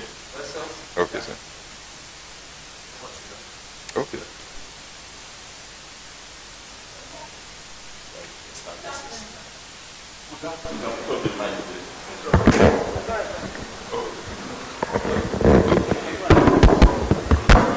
Okay, good afternoon, sir. Thank you so much for that very comprehensive presentation. From what you said so far, I can see that most of the failures, especially for government institutions like Nigerian Airways, was based on sabotage. How can we move from that poor value system of people who would rather have a company fail if there's nothing in it for them, to a situation where we see government property and any investment as something of value? We see this a lot. If you walk around most of the major cities, you'll find that a lot of infrastructure, like iron railings from bridges, are gone. Dirty-mindedness, that is not hunger, that's not poverty, because it takes a lot of energy to pull those things out and sell. That's my question, sir. Thank you. Question?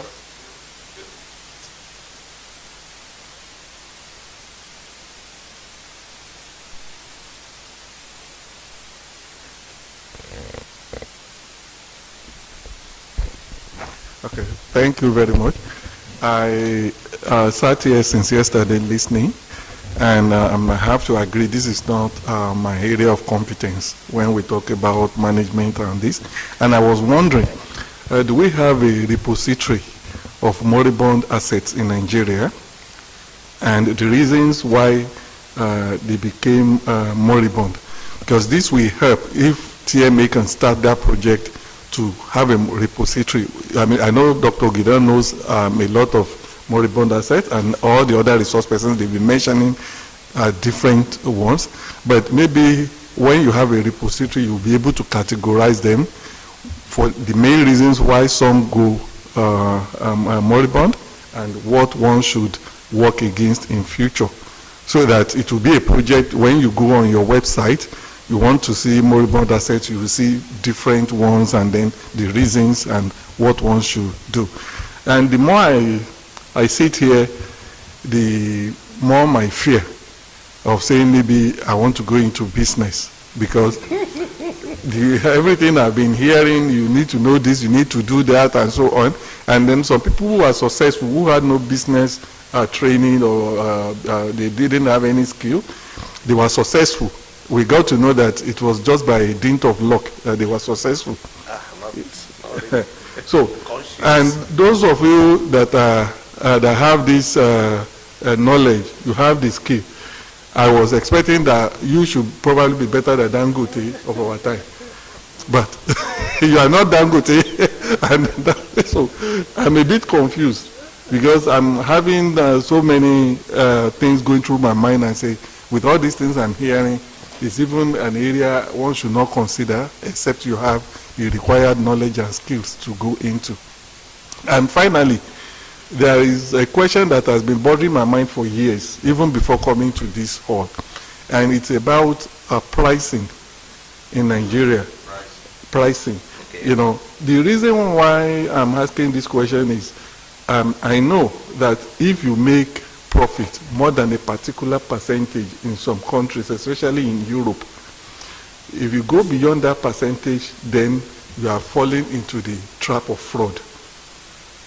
So you cannot make more than so percentage of profit on whatever you are doing. Yeah, but in Nigeria, we call it business. So you buy, I went to buy some drugs some 2 years ago. I bought in one shop 300 naira. I bought in one shop 900 naira. And I went down the road about 100 meters. And I got the same thing, the same company for 300 naira. I drove back to that shop and I said I wanted to see the proprietor. And I said, you people defrauded me. This thing is sold for 300 naira. Why did you sell it 900 naira? And he was saying, we are sorry. I said, it's not a matter of sorry. This is fraud. If another pharmacy can sell it 300 naira, I don't think yours should be 900 naira. If it is maybe more, maybe 400 naira, 450, I will understand, but not 900 naira. But in Nigeria, we call it business.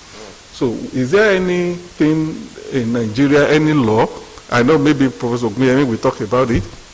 Is there any law that is guiding us? Because when we go along that line, it means our business is free for all. So any profit you make is just. But is that just to just make any profit you like? Thank you. Any other question? Okay.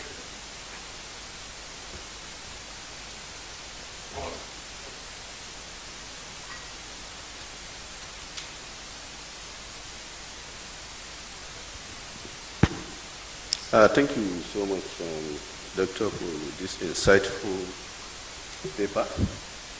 You have gone down into the fabric of the issues and challenges in Nigeria, actually.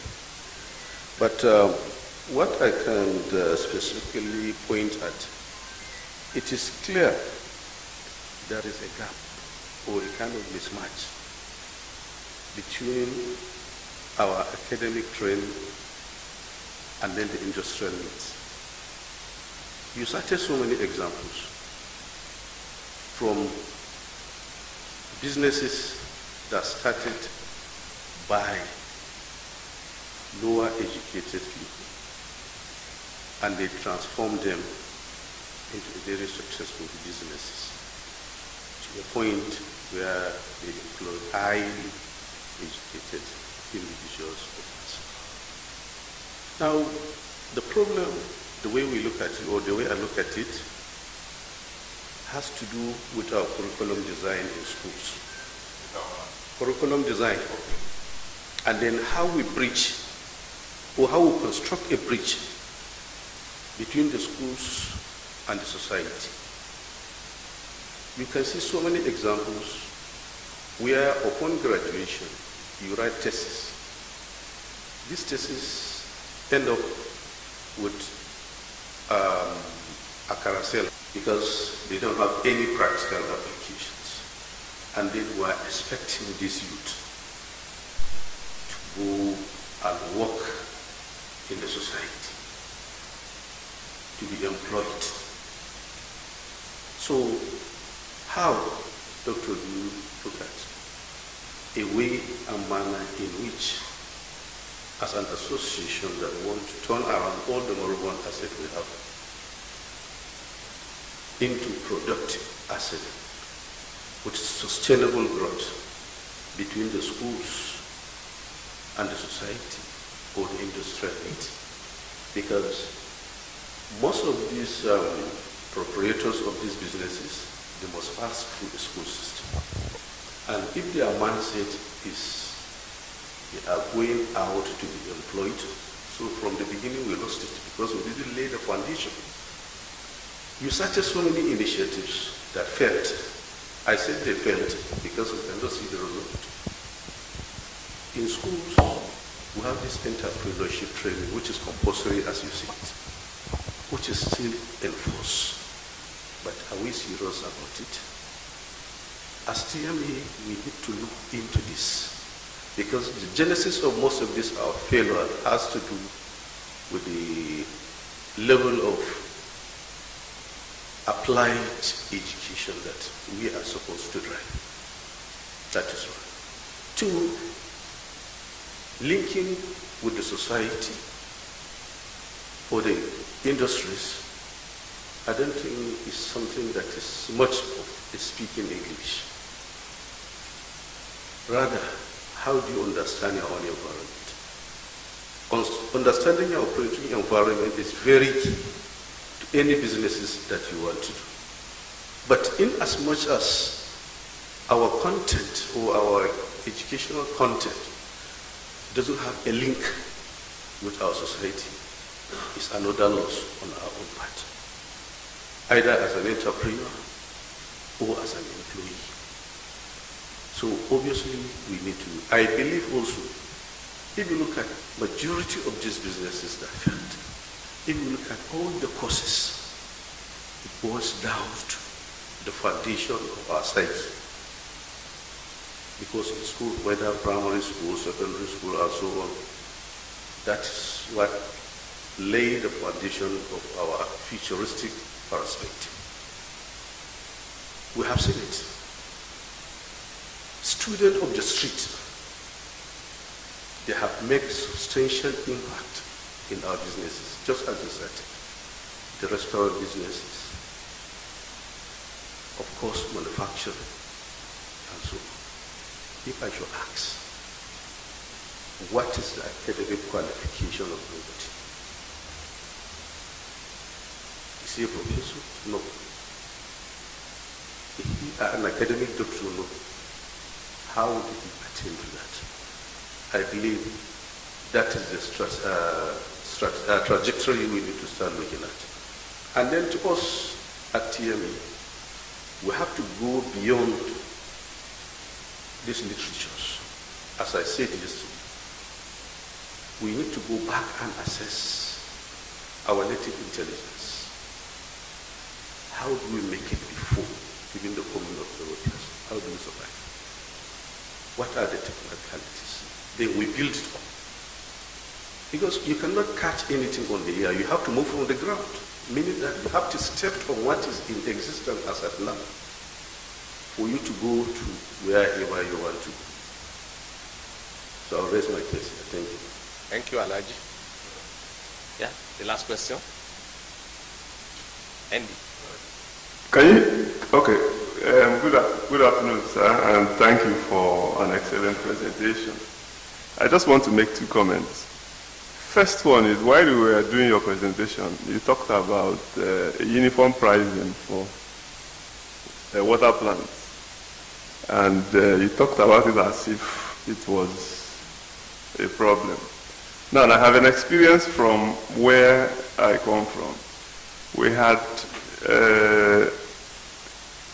an association of water producers who refused to fix a price.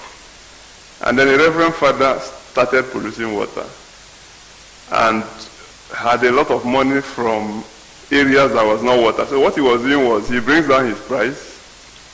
When some businesses close down, he brings it up again. Once a big new competitor comes in, he brings down the price. And in other climes, it would be a problem for government to intervene. But here, everybody is government, and nobody intervened. Even the association was handicapped because there was nothing they could do. So, and I'm saying it in the context of fixing a price. Sometimes fixing a price may not fundamentally be. In another part of my life, I am a politician. And the contradiction I have when I relate with myself as a politician and with myself as a financial consultant, it's a major contradiction. You know, when we talk about some of the things that we need to do, and we talk about our ability to have a political will, if you relate to politicians, you will know that these things may never happen. So the questions I ask when we come to these kind of conversations is there anything we can do from? Because at this side, we want things to happen. At this side, we see things that can happen. At the other side, they don't see those things.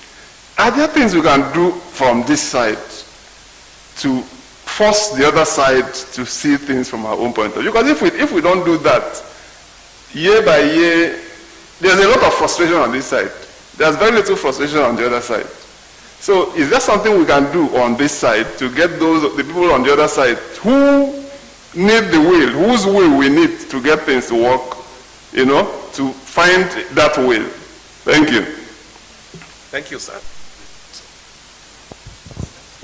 Okay, thank you very much for the questions. They are very interesting. And I think I want to start backward from the last question. Well, the question of political will, well, it can be done. The only question we need to ask ourselves is, one, how does somebody of success in Nigeria, whether we like it or not? We can look at what the Chief Awolowo did in southwest Nigeria and ask ourselves, how did he do it? How was it accomplished? And take a learning from that. We can look at the other countries of the world and ask ourselves, how were they able to progress? When I mentioned China of the 60s, where a woman will have 22 children. Yeah, China of the 60s. Chairman Mao said, your strength is in your population. Continue to multiply. So they were multiplying into extreme poverty. How were they able to move to become what they are today, that when China sneezes, America catches cold?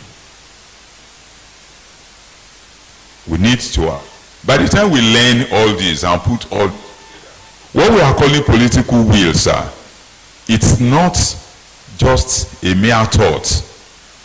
It's not, I want to do. A political will is a course that is charted and documented, and people agree upon and say, this is where we want to be. For example, America says we are the policeman of the world.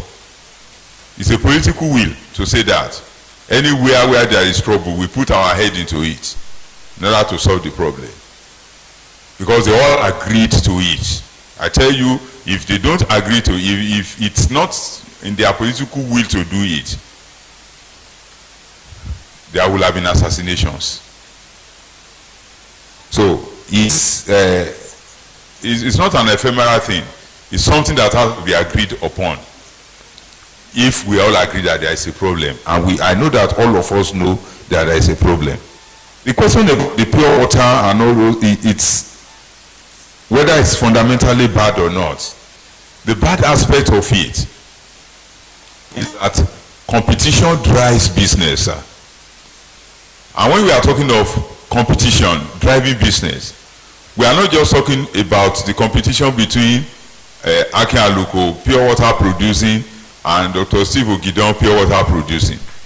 We are also talking of the competition between the company that is producing the nylon for the pure water, which the pure water producer is buying, and other equipment, the chemicals that are being used to treat the water, and so on.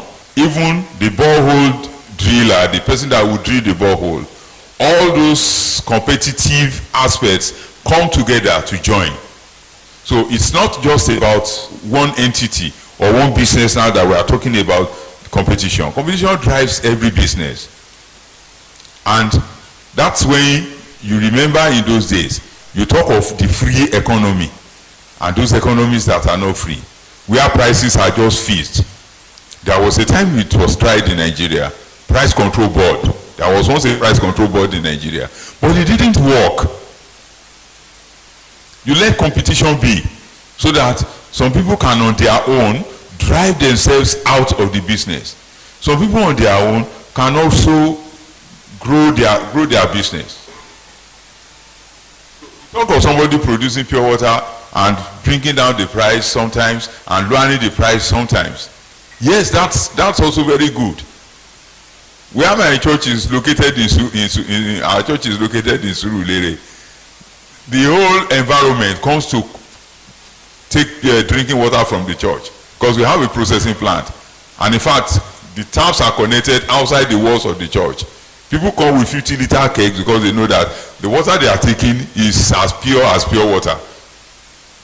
So they are also a competition to the pure water producer, but in another way entirely. So we have to look at the competitive spirit, because that is what builds businesses. It's not about fixations don't build businesses. Competition builds businesses. Thank you. Entrepreneurship, education, accessing native intelligence. Well, native intelligence is good. But I want us to realize something. Most of the things we are talking today, in fact, virtually everything we are saying today that has to do with development, any form of development, including launching a rocket to go to the moon or to Mars, is documented. You can have access to it if you want. And virtually everything you will need to build a rocket will be in the market. The question is, do you have the money to do it? Do you have the willpower to do it? So, going back to native intelligence, societies evolve, even though I don't believe in the evolution that man evolved from monkeys. But societies evolve in a way that we surpass some level of native intelligence. We surpass some level of native intelligence. Native intelligence is good where it is. You see, and your background and your growing up. You see, we Dr. Gidon and myself are very close friends. But we grew up in different environments. He grew up in the business environment. I grew up in the non-business environment. In an environment where when we produce things on the farm, they are giving out free. And I didn't know until I got to Calabar in 1983 as an undergraduate that plantain and banana has money values, and oranges. You know, so you will see that will be there. But be that as it may, other things that will help us to move ahead is already there, is already documented. It is still come back to that willpower that was talked about. That do we have the willpower to want to do this? So the gap and the mismatch with training, there is something we call the meeting of the town and the gown. The town is the town that we see. The gown is the academics from the gown that we wear. You see, the problem we have in Nigeria with the academics is that there is no meeting of the town and the gown. There is no collaboration. There is no link. The linkage is, even if it is there, it's very minute linkage. So until we are able to do a proper alignment of the town and the gown, we can't get the rewards of academics. It cannot impact on our development. So that's part of what we need to work upon. The question on repository of moribund assets, I think I'll leave that for Dr. Gideon to answer, and what TAM can do about it. Whether the fear of going into business and luck, well, I believe in luck, that people can be lucky, especially when you look at the history and the life of our former president, Goodluck Jonathan. You know that people can, I will always tell people this, that when Jonathan was deputy governor of Bayelsa State, he could not walk into the office of the governor, of his governor, Ala Mesia. He didn't have the effrontery to walk into Ala Mesia's office, even as his deputy governor.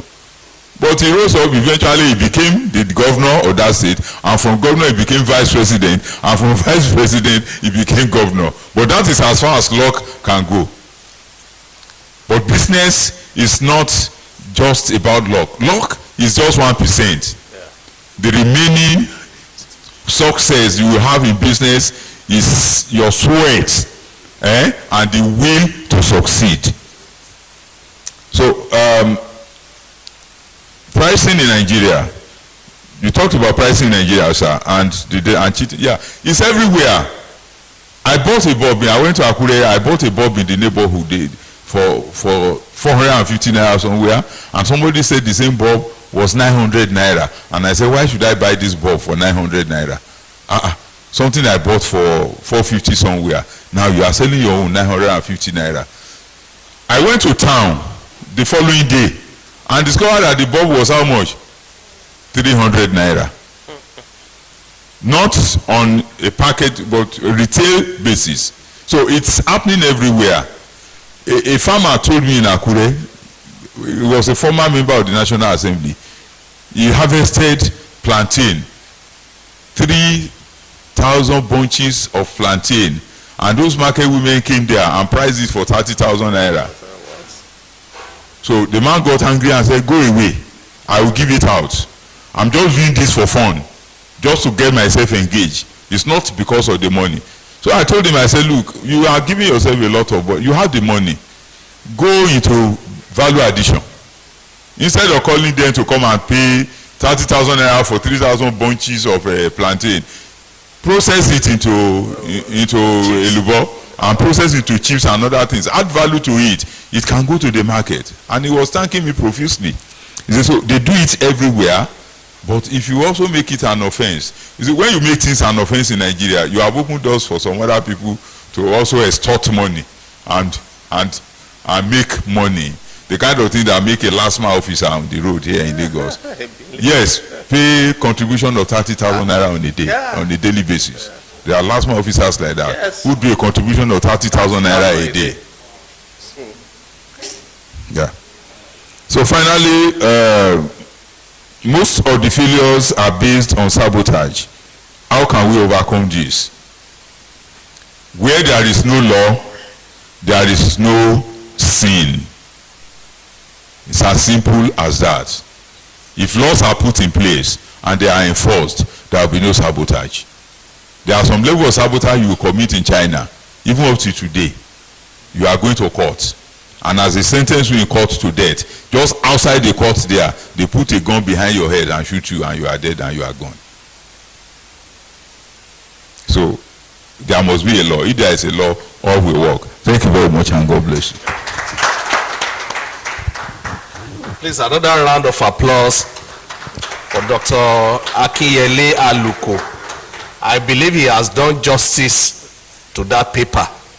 And I believe many of us will be taking some beautiful things home today with this paper. If we read and reread again, it will change our perspectives, especially when it comes to business management, either SMEs or whatever business that we are running. And on this note, I will want to bring to an end this first paper session. I think we need to stretch our feet. So let's go for a 15 minutes break. I will come back by 1:30 we can start the second session. Thank you. Yes, sir.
Good afternoon once again.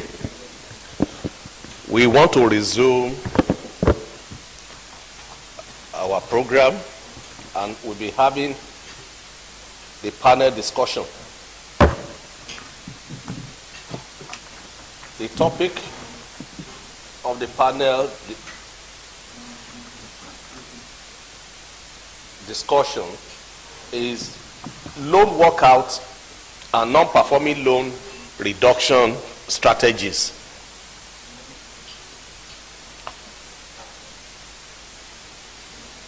The discussion is on loan workouts and non-performing loans reduction strategies. On this note, I would like to invite our panelists and to lead the panelists we'll be having today is Mr. Motorayo Balogun, the head loan and recovery, Bank of Industry. Please a round of applause for him.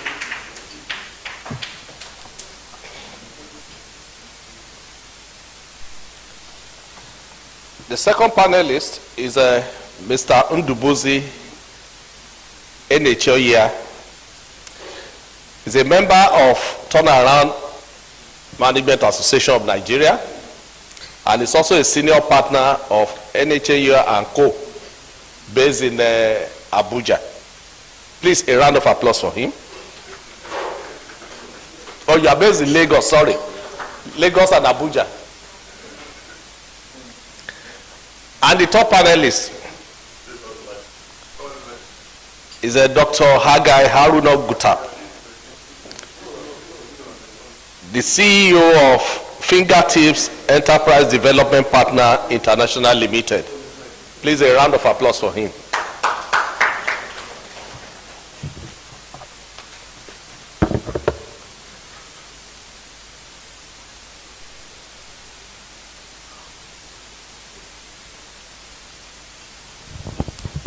I think I'll be needing 2 more microphones.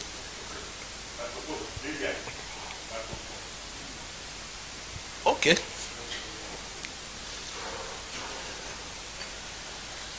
Yeah, once again, my name is still Victor Adewumi, and it's my privilege to moderate this high-level session at the TMA Nigeria Stakeholder Roundtable Summit. Just like I said, today's discussion centers on a topic that sits at the core of Nigeria financial stability and economic resilience. That is loan workouts and non-performing loans reduction strategies in Nigeria. As we all know, that non-performing loans are more than balance sheet issues. They influence credit creation. They influence investors' confidence and the overall health of our financial ecosystem. Non-performing loans remain one of the biggest challenges facing financial in Nigeria today. Whether you are a commercial bank, microfinance, development finance, or regulatory oversight. Non-performing loans impact liquidity, profitability, and ultimately public confidence in the banking sector. So this is not just a technical conversation, it's a national one. And the caliber of our panel reflects how seriously this challenge will be addressed.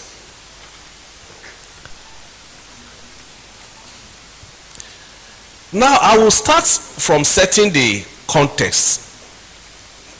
Please, our panelists, I don't know from your expertise, when I bring out the question, if you want to address it, we appreciate. I don't want to force any question on anyone. Now, from your vantage point, how can you describe the current non-performing loans landscape in Nigeria's financial sector? And what sectors or loan classes remains the most vulnerable today? So, who wants to answer that? Let me repeat the question again.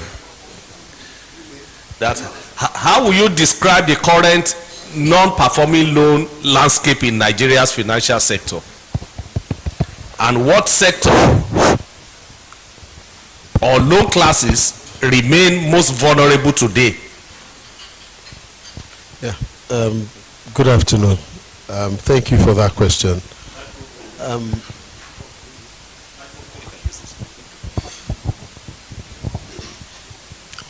Yeah, good afternoon. Thank you for that question. To describe the Nigerian non-performing landscape in terms of the banking sector today, we've gone through different cycles in the last 20 years of banking, where we had a series of challenges when it comes to sectors of the industries where non-performing loans were recorded. You'll recall that sometimes in 2008, there was a global crisis which metamorphosized into a huge volume of non-performing loans within the financial sector, and collapse of several vital and key economic sectors in the industry. As of today, we went through a particular recession during the latter part of the administration of Muhammadu Buhari, and a lot of businesses suffered a lot of setbacks, and I can still tell you today, quite a number of them are still finding it very difficult to be able to turn things around. And this kind of impact cuts across all the sectors, both from the oil and gas to the manufacturing. In fact, I'll tell you that the manufacturing sector, it's as if they will never get out of it. They've suffered over the years, and it's a function of a lot of factors. So I can say from my own point of view that we are better off a bit because things are a bit turning around with this administration, though it was a bit hard. But in recent time, we could see some, impact, when it comes to lending, the CBN coming up with different guidelines to ensure that the liquidity issues and other factors remains strong enough. But the recovery part, when it comes to non-performing loan, yes, it's a key issue, and all banks and financial institutions are being monitored to ensure that we don't go overboard beyond the acceptable limits. So for me, when it comes to sectors that are most highly impacted as we speak today, I'll still say still around the manufacturing industry, the oil and gas, who are the major predominant driver of the real sector in the country itself. So that's just the way I'll see it. Thank you, sir. Thank you. Any other contribution? Well, just to add that the SME sector is also very highly impacted. And the reason is clear. In the last 10 years, the policies of government has impacted negatively on the SME sector. Infrastructure requirements for small businesses to thrive has continuously, been going down and down and down. And then their costs keep increasing. At the end of the day, it is the financial institutions that bear the brunt. So yes, the manufacturing, because for us to move forward as a nation, we need the manufacturing sector to work. And that is a sector, is an economic driver for any country. But the SME sector is also a major important sector.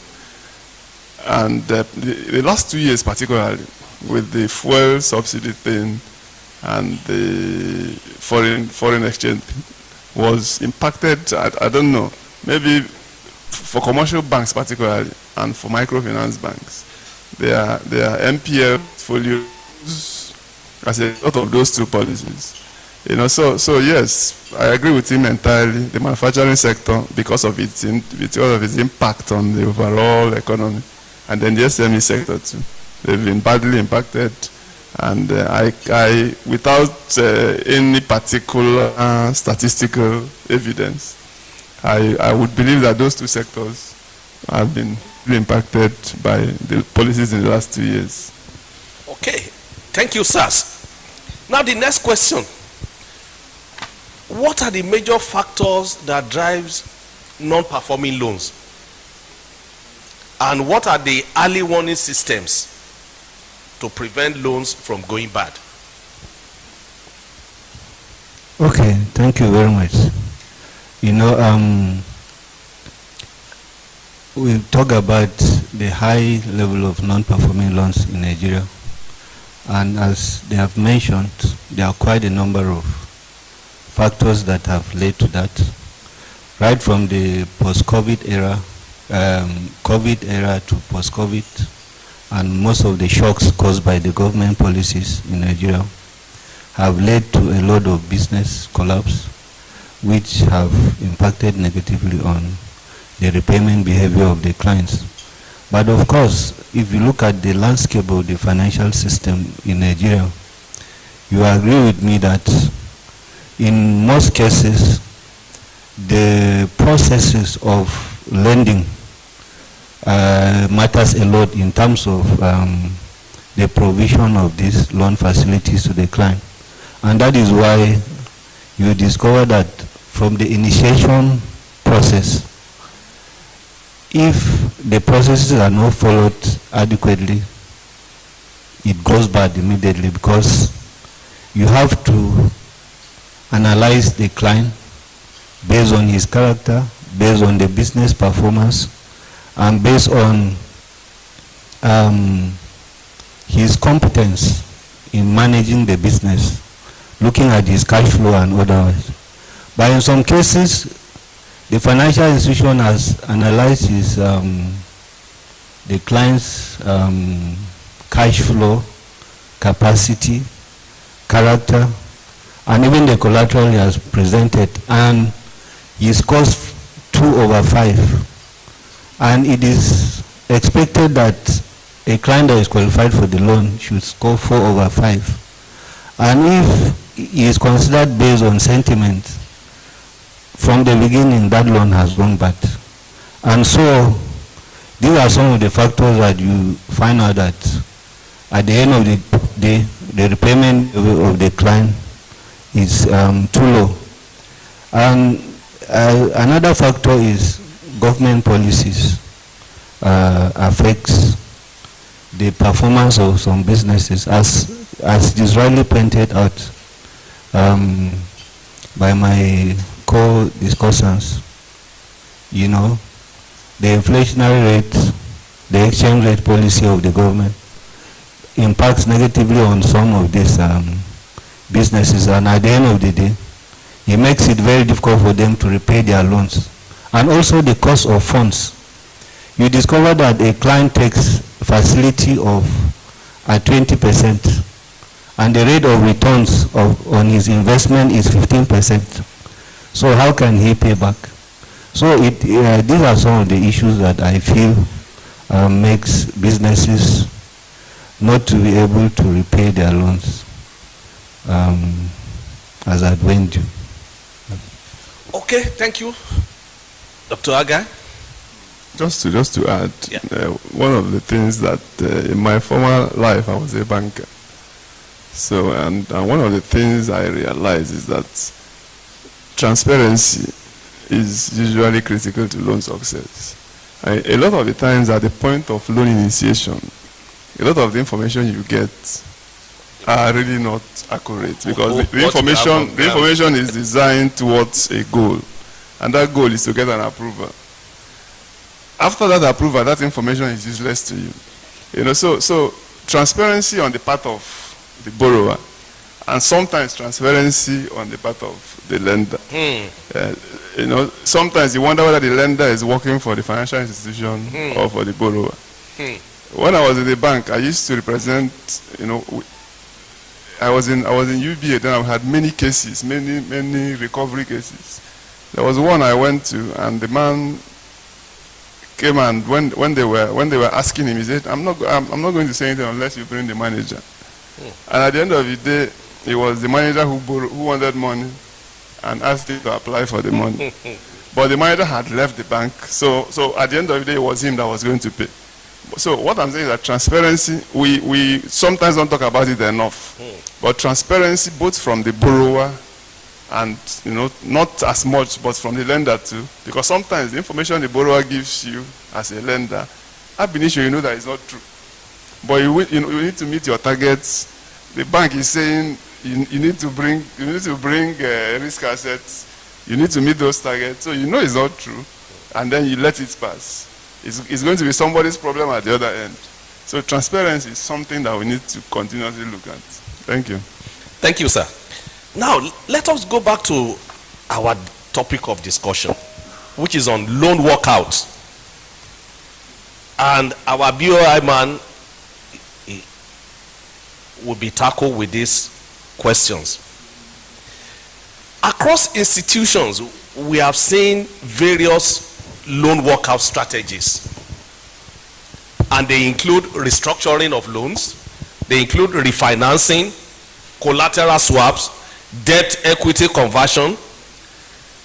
Which of these approach have proven most effective, especially in Nigerian context? Thank you for that question. I wouldn't want to answer it just pinpointing on a particular approach that works is most effective.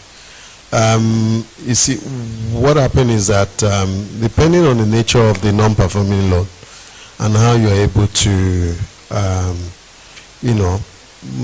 put it down into pieces and be able to identify where the fault is, then you'll be able to come up with the right approach when it comes to turning it back, or you cut your losses and move on from the businesses.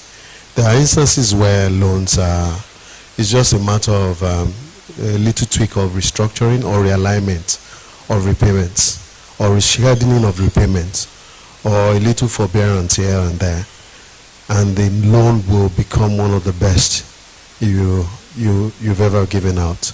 There are loans that are probably given out, and what the customer is into is seasonal products, and the repayment is such that it's structured for a monthly payment.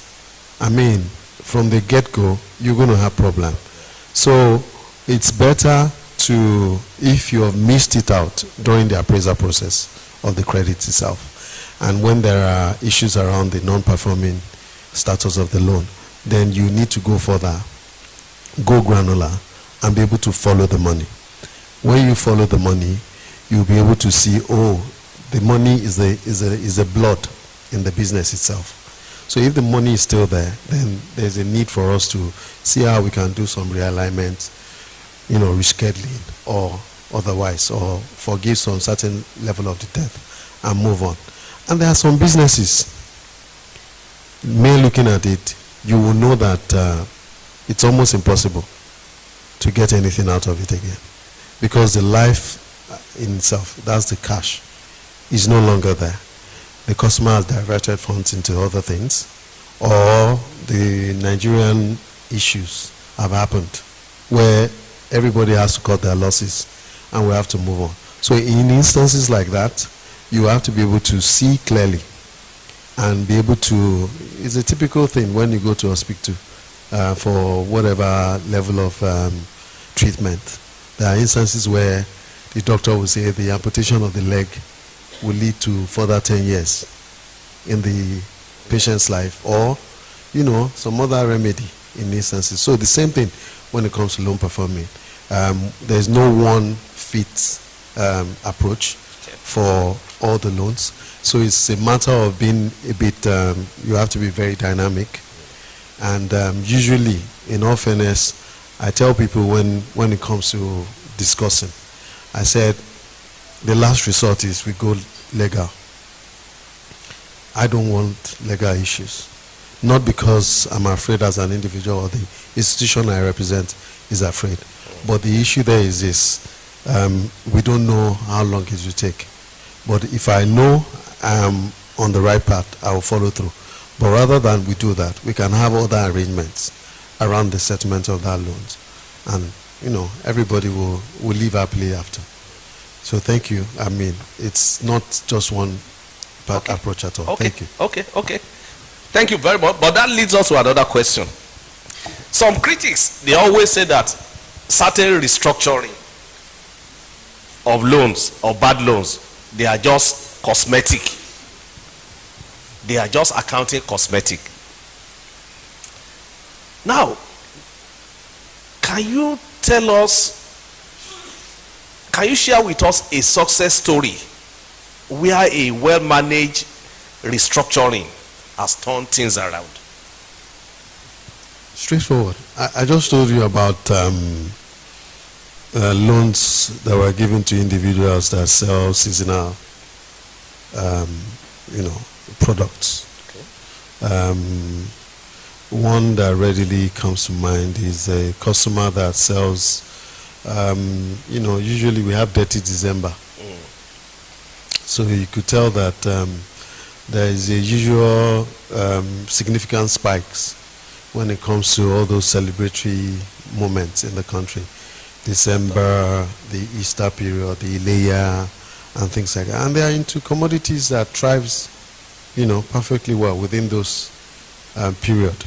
And unfortunately, while the loan was being appraised, though the customer has other businesses that is believed to have enough cash flow to service the loan on a monthly basis. Unfortunately, those businesses did not come around. We still have to fall back to the seasonal spikes and everything like that. So while they do the realignment, it's just to be able to say, look, let's have a dimension around it. Let's put the repayment across the seasonal for the next 3 years or 4 years. However, if there are, windfalls or those other businesses come to pay out, we create loans that are, debt reserves accounts towards, preparing for the next payment. And if the customer can take the penalty or anything, they can do the needful. I can tell you categorically that no bank, I expect no bank should do cosmetic restructuring, because it's like kicking the cans, down the road. You will definitely meet it there, and this time around the can will not be in a smooth state. You're going to have it very rough. So the provisioning or the performance that you should have, mitigated at the instance when it's already happening, you push it 5-6 years down the line, the interest element is there, other regulatory issues are there, and definitely the bank or the financial institution will take the hit at the time. So I don't want to support the cosmetic restructuring. If it's appropriate, I believe every commercial bank or non-development bank will definitely do the needful at the right time, so that we will have a neater book. Thank you. Thank you, sir. Now, Ogaindi.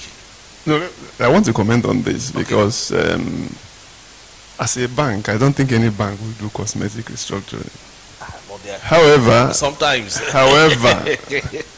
However, you know that down the line, the account officers have targets. The bank managers have targets. And sometimes when there's a lot of pressure on them, that is when these kind of things happen. And that is why I say for turnaround restructurings and conversations, once you take it beyond the early spot and take it above, you realize that the conversations are different. I had an engagement where the farm that the banks were, the local branch was bent on liquidating and selling whatever they could get because there was pressure on them. But when we took it up to the executive level, everything stopped. They gave us time to they understood that this business could be revived. The man in the branch doesn't have that liberty of time. He needs to, on a monthly basis, on a weekly, on a quarterly basis, show results. But when you go up the ladder, the people who see from a more global perspective, no bank is going to want cosmetic restructuring. But it still happens, and this is why it happens. So for the banks, I think they need to look at their internal systems too. Sometimes it is the pressure on the account officers, the pressure on the branch managers that force them to try and find a system where they retain their jobs. Because when these loans go bad, the first thing they do is to hit the hammer before they start asking other questions. So, and that is what happens. But as a bank, I don't think any bank will ever support cosmetic restructuring. Okay, thank you. Now, what determines whether a loan is worth restructuring or should simply be written off?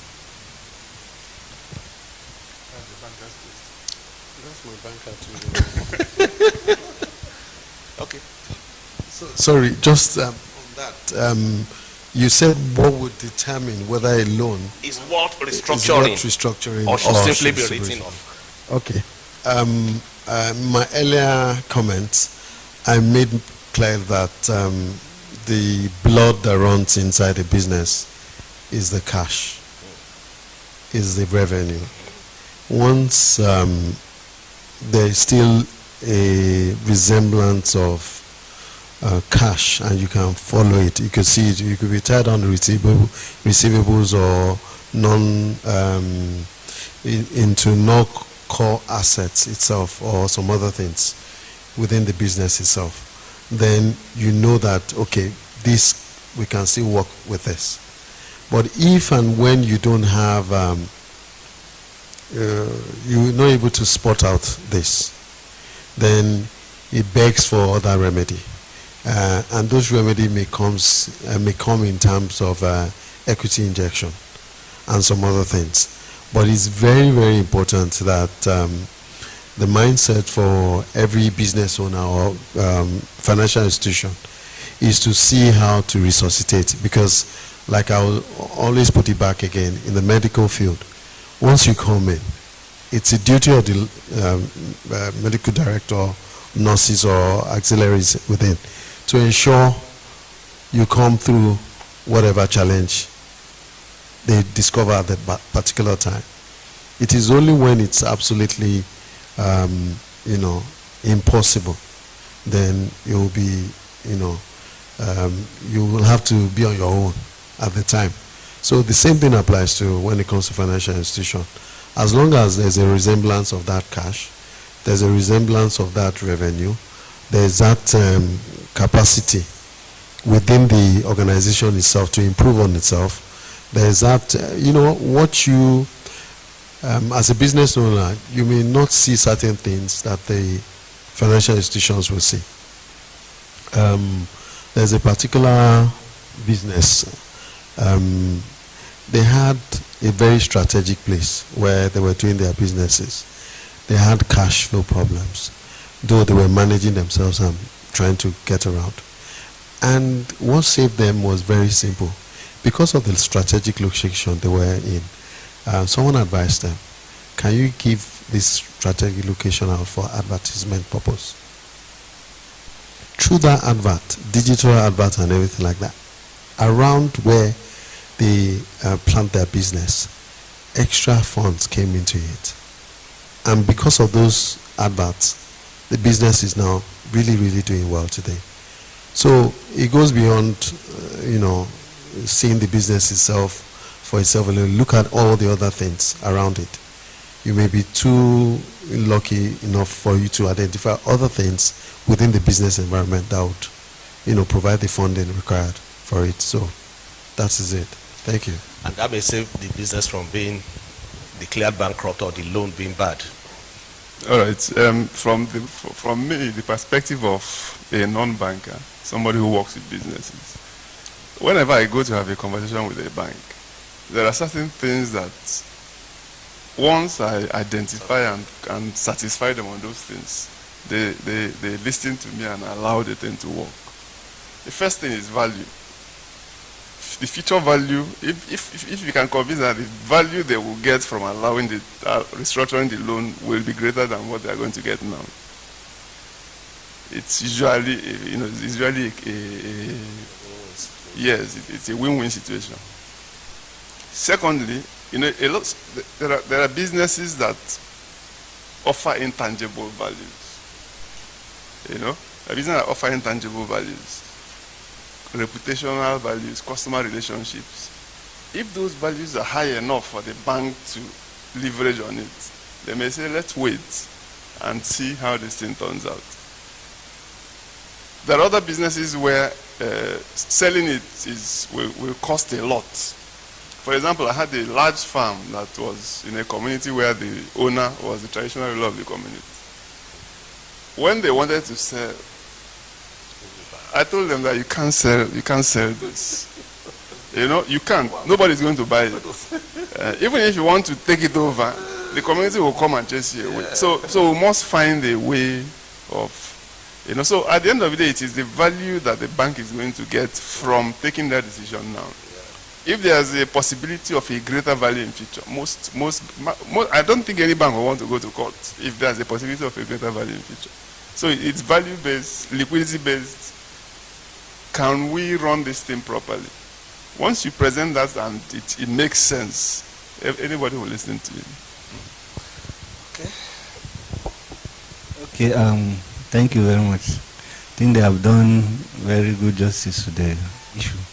But I want to also suggest that in some cases, right from yesterday to today, we discovered that most of these businesses, the major challenge is maybe the governance process, the management and all whatnot. So it is very important for the bank to look at what is that component that is missing in making that business not performing, and focus on that aspect to provide technical support to the business to enable the business now bounce back to life, and that will enable the business to pay back its loan, even if it is restructured at the long run.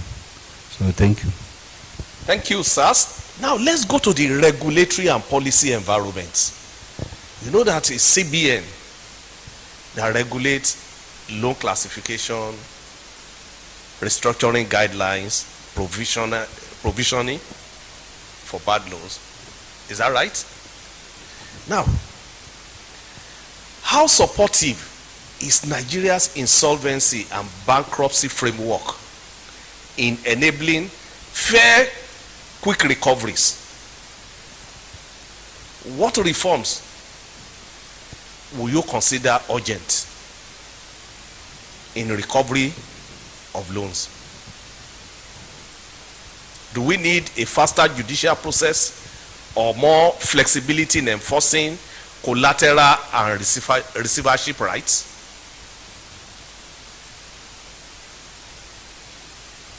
Well, experts will speak to it.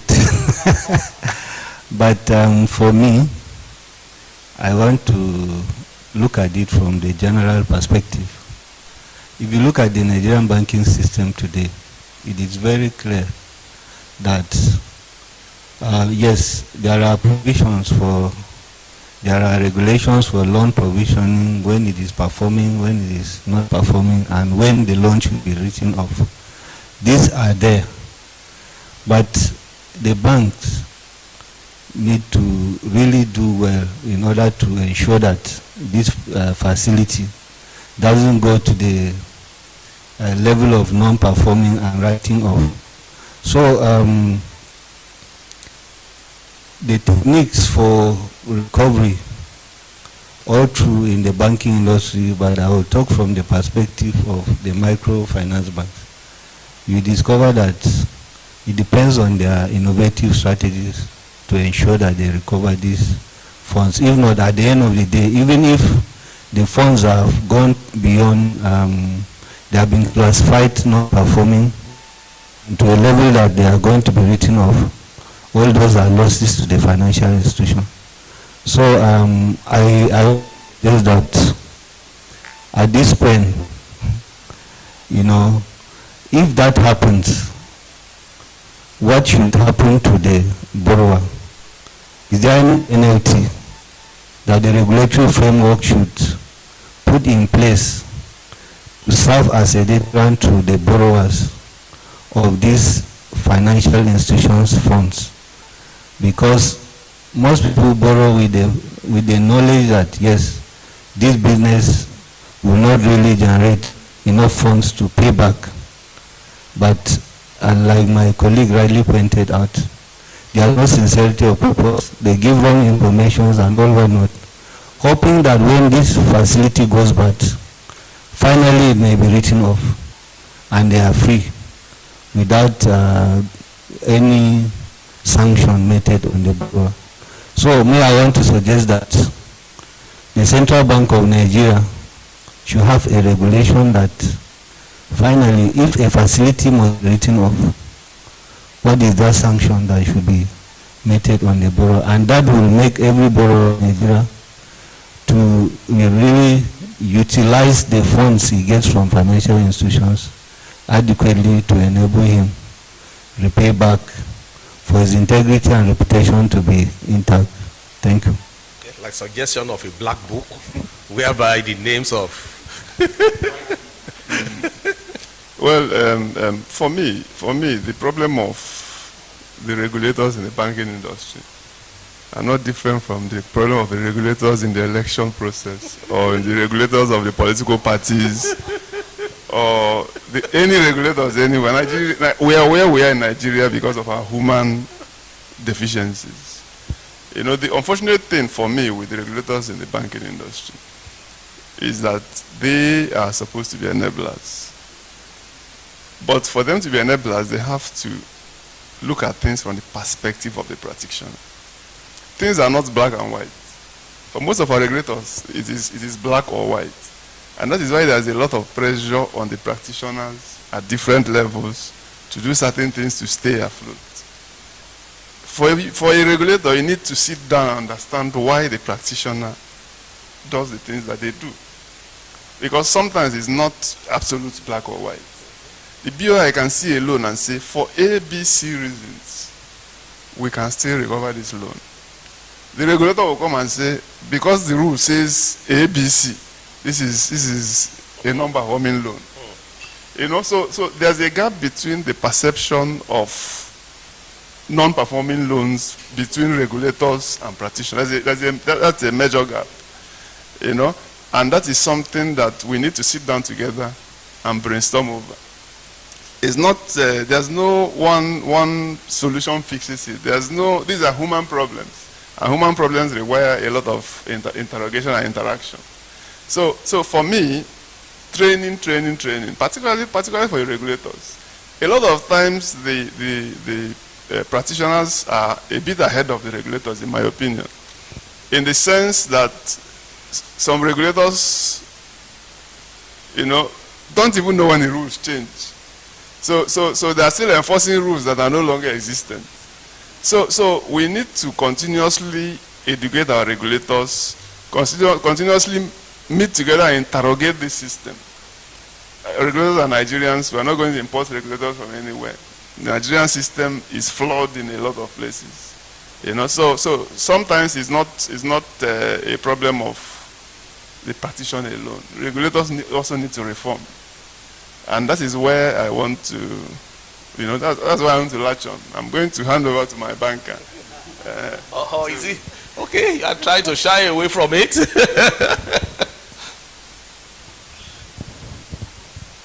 In all fairness, I'm not a CBN staff, but I've had, different engagements at different times. Even it's an ongoing thing. CBN, they've been very, very, very good to a large extent, I must tell you, especially when it comes to some of these guidelines around non-performing loans. We have, regular checks for all commercial banks and development finance banks. In recent time, I would say that the development banks have seen a lot of presence of CBN when it comes to looking into their books and coming up with favorable guidelines that would help us to continue our mandate, which is to industrialize the Nigerian economy. The guidelines are there when it comes to non-performing loan. And we all report with on the IFRS 9. The end gap is there too. And they are clear on how and when to classify loans. And again, I must tell you that without mixing words, CBN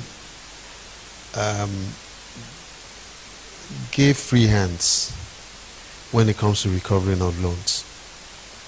They are, because they know that these are our customers, we know them better.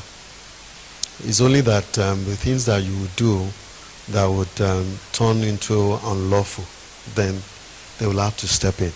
And instances like that, customers, they have a free access, emails, phone number, they could send something to CBN for the purpose of reporting and to be able to have a resolution around whatever the circumstances is. But again, in Nigerian space itself, I don't know, one of the representatives here was talking about value system. We have a deficit when it comes to value systems, especially when it comes to borrowing, particularly. For Development Finance Bank, a lot of public perception is that they are funded by the government. And so therefore, if I end up taking any loan there, it's as good as having my own portion of the national cake. And it's wrong. It's totally wrong. I want to, changing that mindset. CBN has given us power to change such mindsets. So for us in Bank of Industry, we follow the CBN guidelines.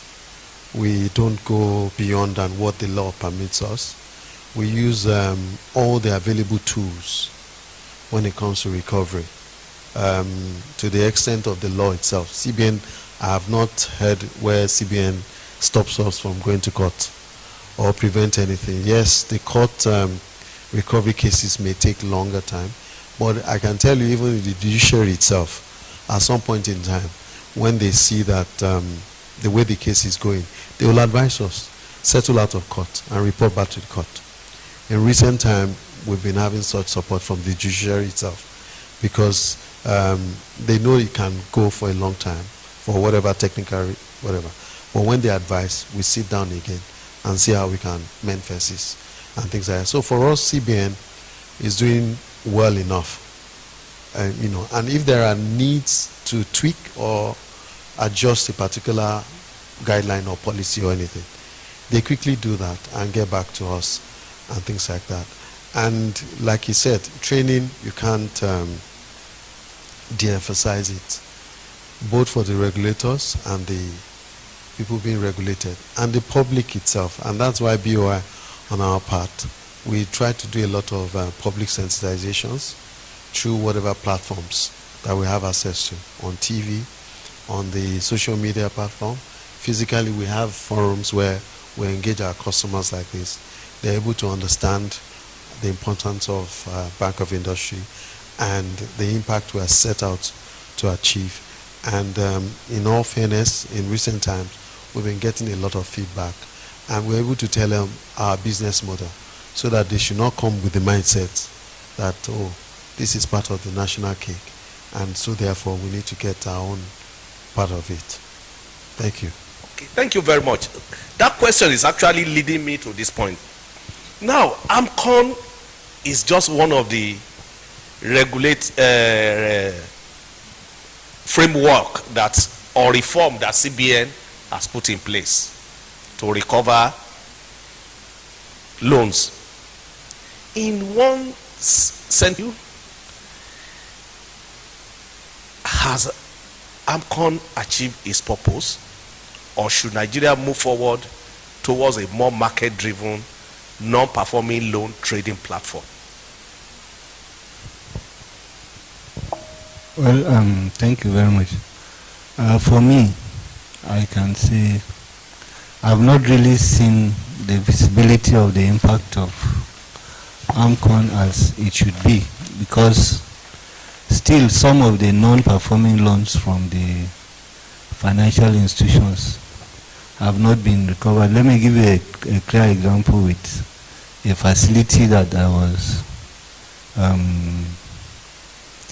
my office was occupying. The owner of the facility, he gave the paper of the house to the bank he contracted loan from.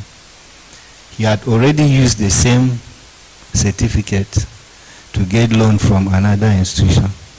And at the end of the day now, when AMCON came to seal the place, the other person brought his certificate. They had to open up the facility. And it makes it very difficult for AMCON to really figure out how to, because it has gone to court. So for me, I want to say that we should move to a more result-oriented approach, because if not, and the regulatory framework should be strengthened in a way that decisive decisions can be taken within a specific time frame. If not, the banks will be suffering from recovering most of these monies, and that's what leads to bank failure at the long run. So that's my take. So thank you. First is that I think that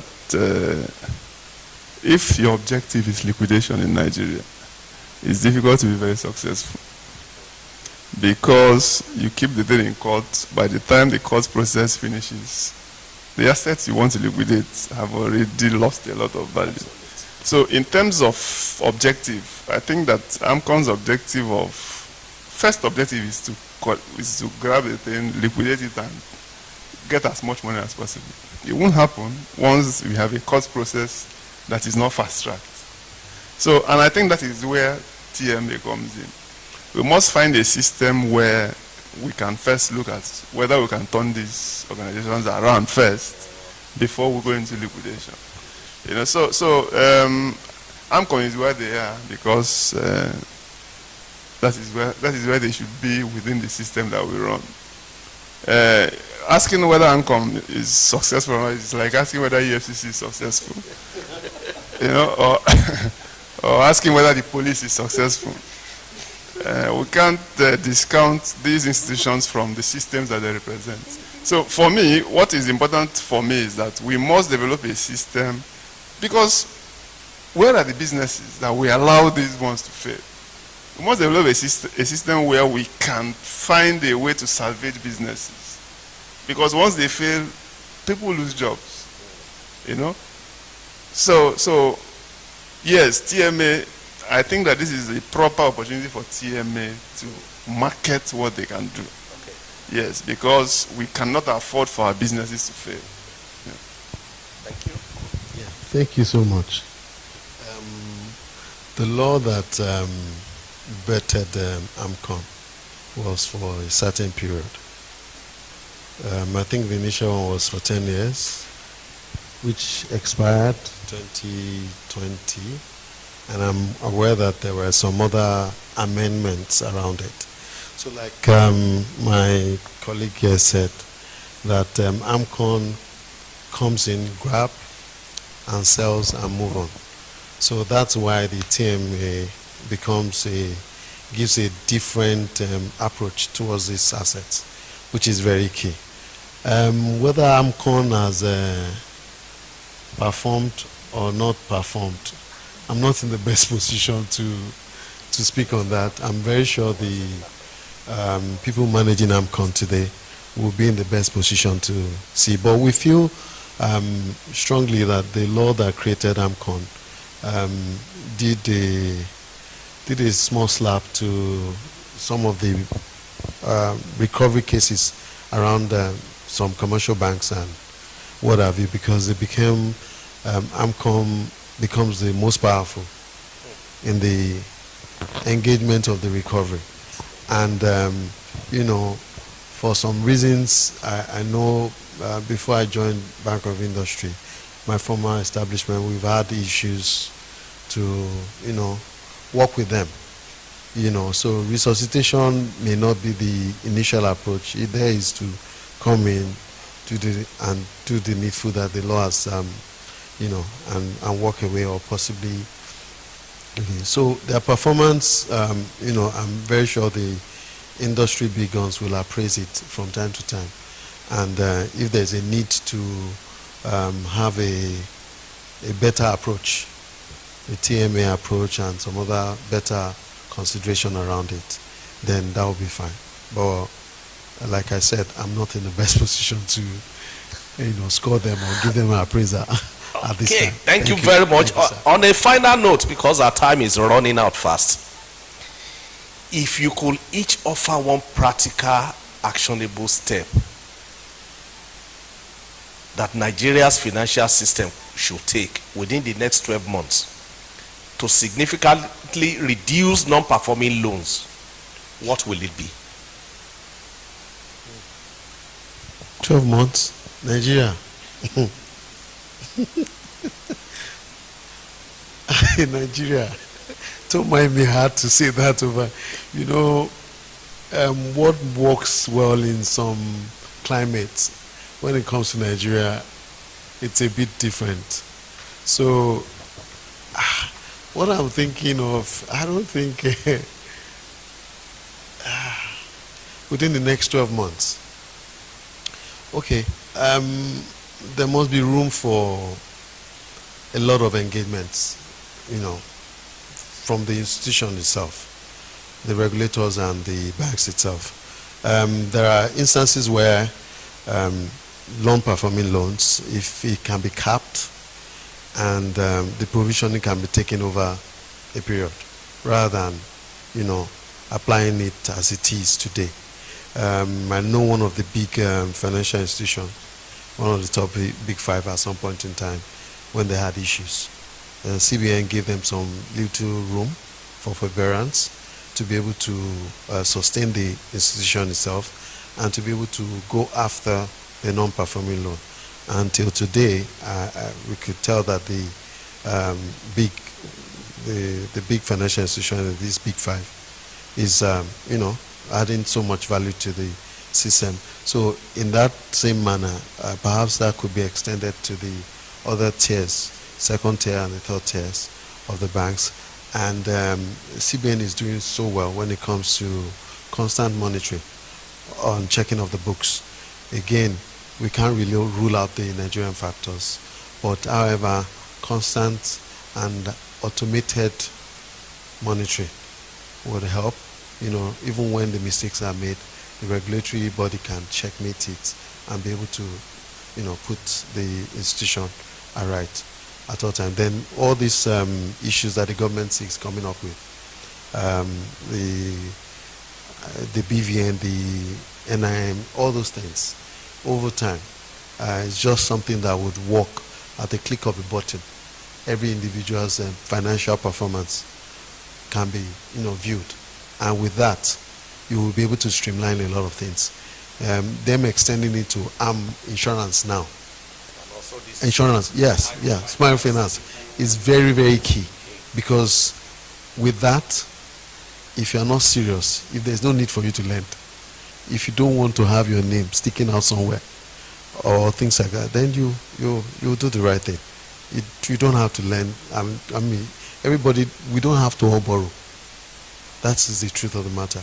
But some people want to borrow for whatever reasons.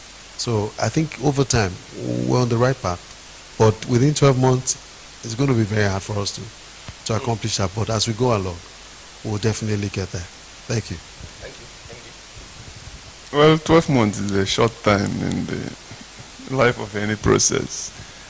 But I think that our regulators, one of the things I would like them to do, because BOI is happy with CBN, but I don't think that there's any microfinance bank you go to that is happy with CBN.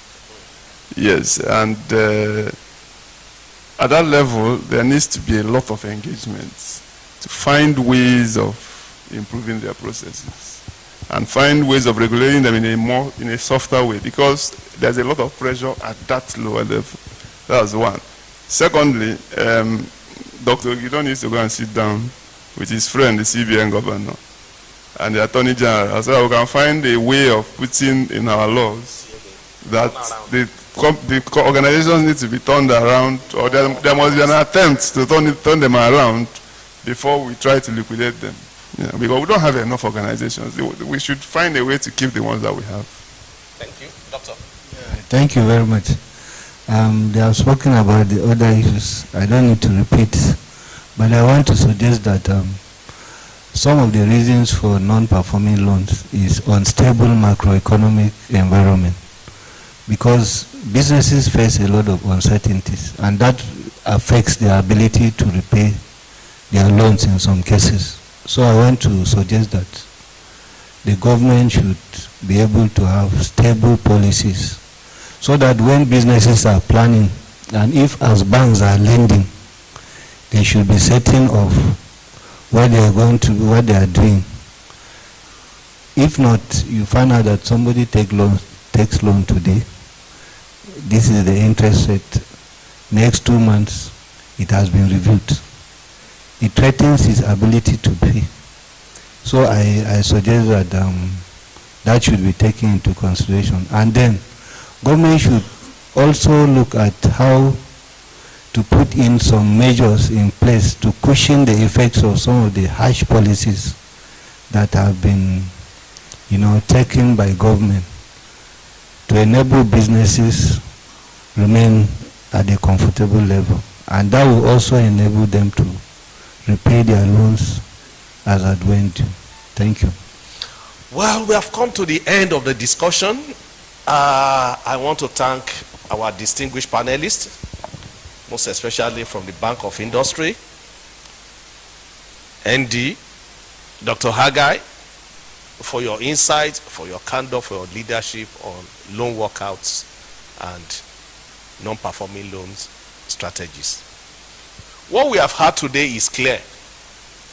Managing non-performing loans, that it requires not only regulatory reform, but also discipline, collaboration, as they have said, and innovation across our financial ecosystem. So on behalf of TMA Nigeria, I thank our speakers again. I thank you, our audience, and I thank you, CAS, for giving us the opportunity to be here to create this vital dialogue.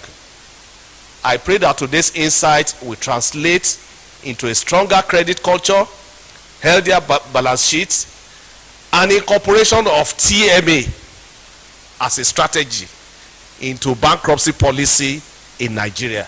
I can assure you TMA work towards it. If we need to talk to the House of Representatives and the Senate to help us incorporate this into the financial system, we will. And I believe CAS will be ready to assist us in doing this in the future. And on this note, I bring this panel of discussion to an end. Thank you very much for listening.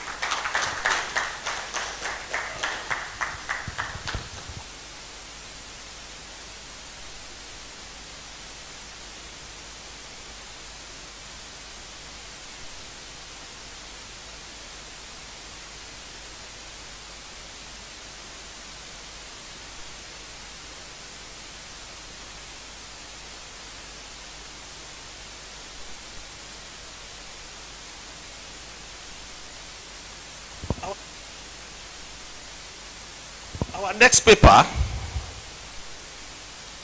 with the topic, when turnaround maintenance fail, what should government do?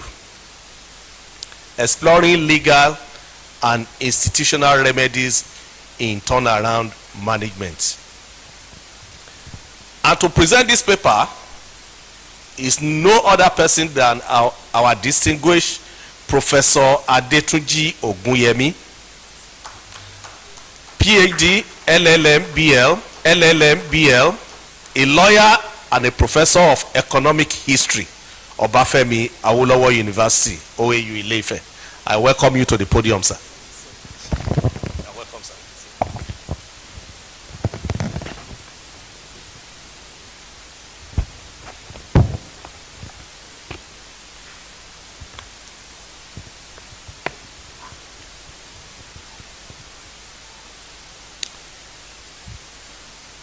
Good afternoon.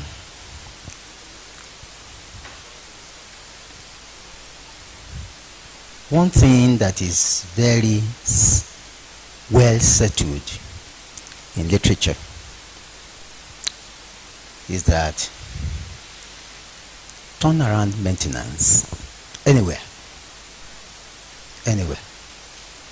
has always been tempered with the political and the economic environment of that turnaround. There are some political and economic environments. There are some political and economic environments that lack political will to do what is right most of the time. They just lack the will. And that will, if it is lacking, practically nothing will happen. I mean, imagine a situation in which the real financier of a leader, of a president or of a governor, is the one that is frustrating and deliberately toning down on the possibility of a success of a public enterprise, and is the real financier of the leader. It will take an angelic political will to call him to order. Almost an angelic. So, it doesn't work like that if the political will is lacking. Another thing is, if the patriotism, the level of patriotism is suspect. But the third is the most critical. When there is no elite consensus on the minimum irreducible standards of ethics for dealing with public institutions. When the elite, how many people rule in a country? In the whole of this country, there are less than 600 people. It's the critical mass that rule. When they agree that a thing shall have to be done, it will be done. 469 people in the House of Representatives. How many ministers? Maybe about 50. The president, the vice president, all of them put together, they're less than 600. When they are agreed, particularly in an environment in which the judicial institutions have become conscientized so that things are done properly, there is no amount of all kinds of brigandage, corruption, fraud that they cannot apprehend. So that is the setting anywhere in the world. In our home place here in Nigeria, the setting is such that politics is superior to economics. In fact, economics only follow politics rather than the reverse. So, a president that commissioned that the refineries, 3 of them, be investigated as to the possibility of their continuance or discontinuance. And the report came to say, see, these your refineries are too small. We cannot even invest in them. 2, they are too old. One 1965, even the one that is 1965, they started construction in 1958. Okotiebo, Nigeria's first indigenous minister of finance, was the one that commissioned those who were to work on it. Festus Okotiebo.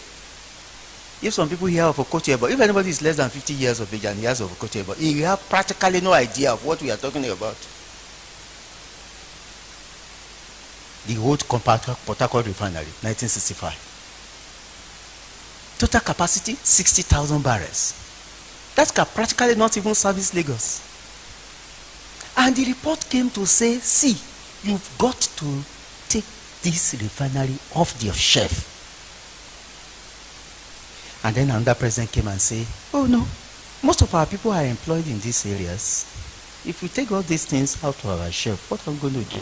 Right? Those of you who have bought these refineries, please, we'll return your money. $10, take your money. Dangote, take your money. Refineries will return to Nigeria's ownership. How about that? Economics follow politics in Nigeria. But when turnaround maintenance is done, they are done for these 4 critical purposes. First of all, it is even very good for us to first clarify concepts. Because if you say you turn around a thing, what does it mean? A turnaround actually means a turnaround. Because if you are turning a thing around, excuse me, it means you are overhauling it. It cannot be a mini requirement or a mini change or a mini repairs or a rolling thing. No. If it is a turnaround, then it must be a turnaround. Turnaround means complete overhaul. And it is for the purposes. To repair it, to inspect it, to upgrade it, or to modernize it. Now, the context in which we are discussing this, before we talk about the legal intervention, is the context of public institutions in Nigeria, particularly public businesses that were established from around 1967 to 1980. And these public businesses that were established were in the form of steel mills, iron mining companies, newspaper and newsprint production, particularly the one in Okuiboku, aluminum smelter company in Korabasi. These were critical national assets at a time when Nigeria's growth was flying at about 4.6% per annum. These were built. We were in our best elements. I mean, Festus Okotebo was one of Nigeria's finest. A filibuster, no doubt. Lover of women, yes. But he put all of his energies in the building of national assets. Nigeria Railway, Nigeria Airways, etc., etc. And these were built by the sweat, and the blood, and the resources of the Nigerian people. Take, for instance, the steel mills in Ajaokuta, the machine tools in Osogbo, the mining of iron in Itakpe, the Delta Steel Company in Alaja. Huge national assets. And if we put them together in terms of how much did we really spend on them from around 1967 to 1980, we will not get anything less than 50 billion American dollars. And that's conservative. Now, the government says, let's dispense with them. Sell them off. Take them away. Some were even cannibalized to be able to repair some others, like the Osogbo machine tools. I live in Osun State, and therefore I have surveyed that machine tools. I have never gone there, and I returned without crying for my country. Sad. So, this is the context of public trust, the context of public institutions that are being run aground, and a decision to say, okay, shall we continue to endlessly lament on them? Can't we do something? Particularly refineries. We have 4 of them. Old Port Harcourt Refinery, 1965, was commissioned. We have the new Port Harcourt Refinery, commissioned 1989. Babangida built it. They started construction in 1985 and completed in 1989. Then the Warri Refinery, completion was done in the year 1978. Then Kaduna Refinery and Petrochemical Companies, 1980, meaning that Shagari commissioned it. So we have leaders who have invested not just energy but the resources of the country in building these assets. Refineries, they were amongst Nigeria's most profitable businesses before now, followed by a generation of paper mills, Iwopin, paper mills, etc., etc. So we are talking of national patrimony and not just anything.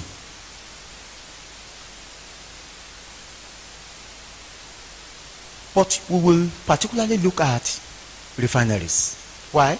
Because they touch on the very essence of Nigerian productive energies. The productivity of the Nigerian people is run essentially on energy.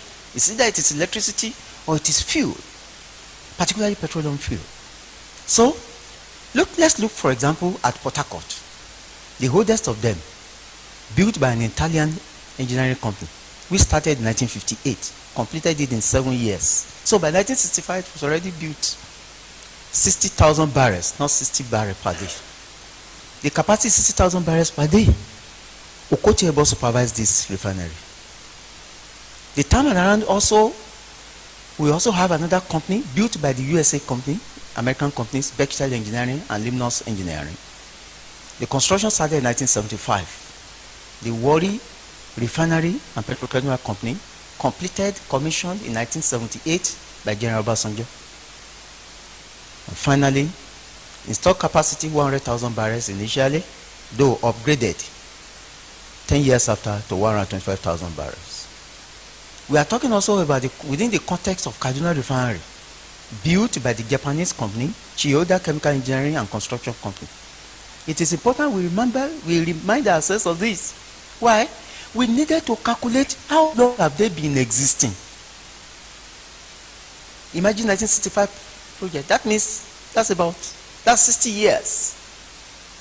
Now, the Kaduna Petrochemical Refinery and Petrochemical Company, 1980, commissioned by President Shehu Shagari, constructed with the capacity 100,000 initially, and then upgraded to 110,000. So, the intent of government, since they began to work epileptically, was to turn them around.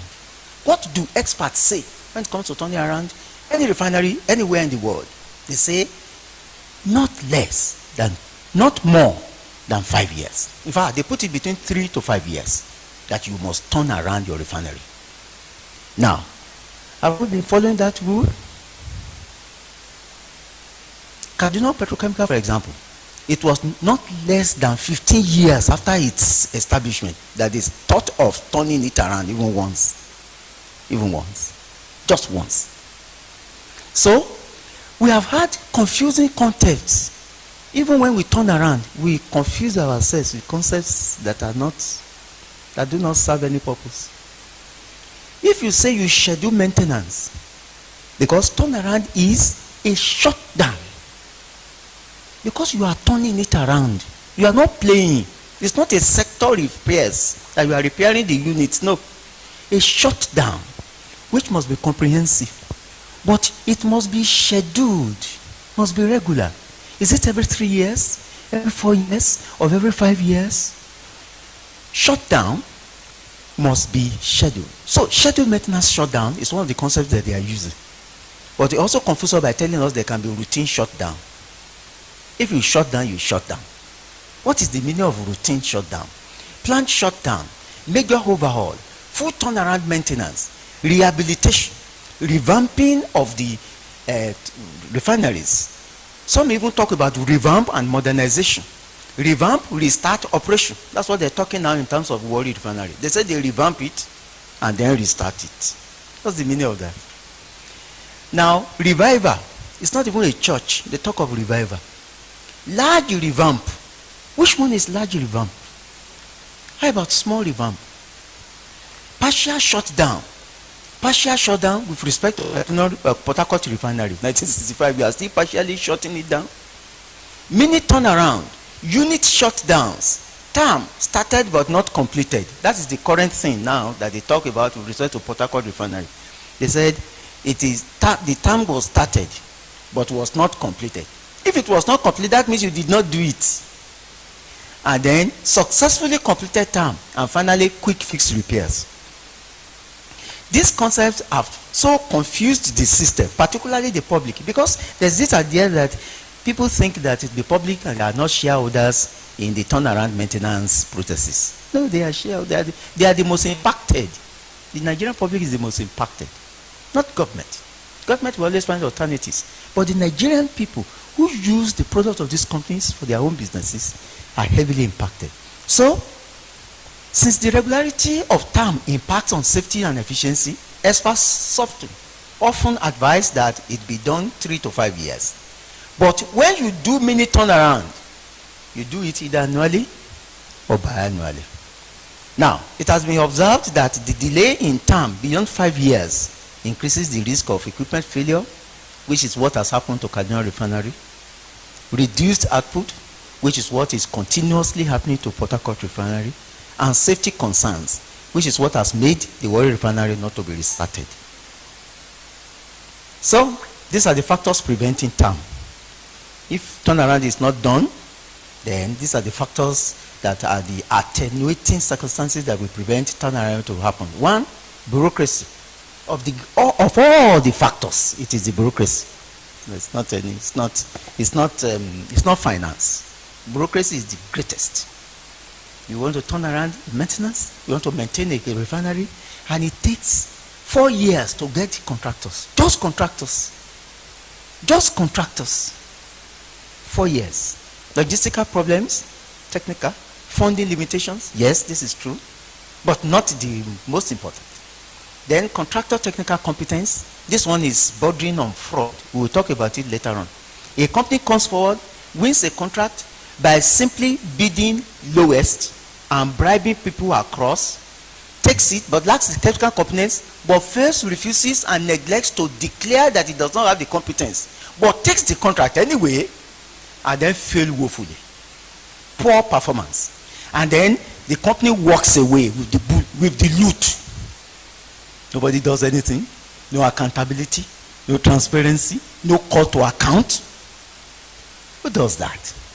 Now, contractor technical incompetence can be such a fraud that under the Nigerian Bureau of Public Enterprises Act, a contractor can be heavily sanctioned because there are provisions for it. Because it is the same thing as obtaining by false pretenses. Section 419 of the Criminal Code. If you do not have the technical competence, but you advertise yourself to have it, and on the basis of that consideration wins a contract, and then you poorly perform that contract, you are a criminal. You are a criminal. Now, fraudulent contract, corruption, and fraud. So, it means that TAM can fail. Turnaround maintenance can fail. How? Where? They can fail if those factors were present. Bureaucratic things can make them fail. Limitations of finance can make them fail. Selecting the wrong contractor, particularly if that contractor had told a lie in his brief that it had the competence where it doesn't, or that it will help forge those critical parts to repair the critical units in the engineering work, particularly the blast furnace system. That, okay, don't worry, the company that produced it has gone into liquidation. That company is no longer in existence, producing the parts. For example, the Italian company that built the Port Harcourt Old Refinery, that company had gone into liquid. The company had died, and the parts that it installed had gone into obsolescence. But you will still see some companies bid for them to repair them and then produce the parts for the critical units under license, which license they had not first obtained. And so, when they bring the parts that are not congruent with the units, there's a safety concern, a safety problem, and then there's a collapse. Within 2 weeks, 3 weeks of opening the refinery, you see that they go back to shut down. When that happens, what do? You fold your arms. The objectives of any TAM may be unrealized or may be frustrated when caused by procurement issues, technical incompetence or managerial problems, the operator. Okay, so when it can be caused by incompetence or managerial problems, and the operator has 7 options to be able to address this. If we run through it, the first is that it is a direct, you can recruit direct technical audit to apprehend the main cause. It may review the contract itself and accountability thresholds. This I know for sure that it has been done concerning Port Harcourt Refinery. the most turnaround of all of them is the Port Harcourt refinery. I made the new Port Harcourt refinery, 1989. Imagine saying that a 1989 company is a new one. 1989, new. Government or the operator may reassess the maintenance model. It may choose continuous or rolling maintenance instead of long interval maintenance system. In fact, this is exactly what Mr. Ojulari, now GCEO, Bayo Ojulari, the current Group Chief Executive Officer of NNPC, operator of the Nigerian 4 refineries, said the day before yesterday. He said this on the 30th day of October 2025. And it is reported by this day, news and second pages of the same date, 30 October 2025. Bayo Ojulari says, now it is clear that the Nigerian refineries and the turnaround maintenance on them had failed. The fact that he even acknowledged that they have failed is we thank him.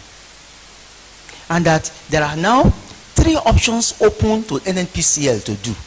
This is in the first page, the second page of this day, 30th October. 1, of the companies. 2, technical partnerships. Whether NNPCL may now go into technical partnership to be able to get the refineries to work again. And 3, energy security and asset optimization, whatever that grammar means. All of this means is that the NNPCL has already acknowledged that the turnaround maintenance had failed. Now, what they have not acknowledged or told us is, why is it that those who made it to fail are not either behind bars or being investigated? Now, the issue is in this discussion is this. First,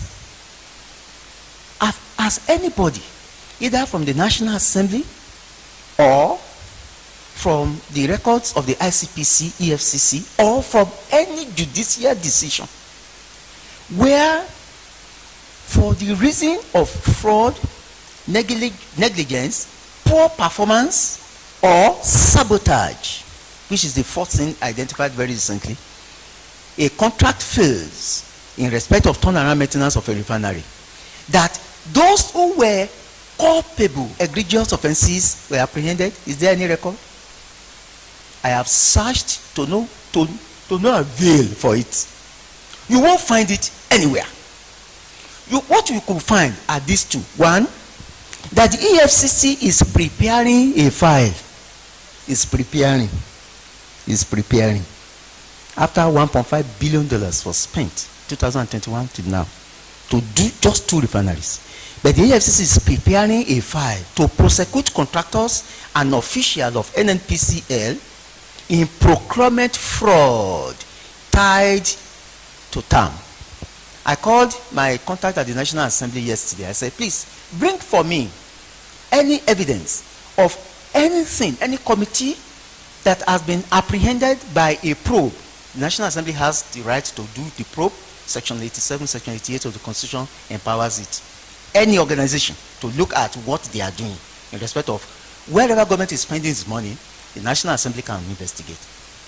Say, get me the record of anyone who has been pointedly found culpable and have been arraigned before a competent court of jurisdiction in Nigeria for negligence, just ordinary negligence, making a turnaround maintenance to fail. You won't find one. But you can also find that the EFCC has recovered the sum of 5 billion naira, 1, and $10 million, 2, from contractors that are tied to TAM and refineries of Port Harcourt and the KRPC. You could find that. Those contractors may be for procurement of WABE and BC. But for the contractors to repair and to turn around the refinery in Kaduna, in Warri, in Port Harcourt, you won't find one record. Not even one.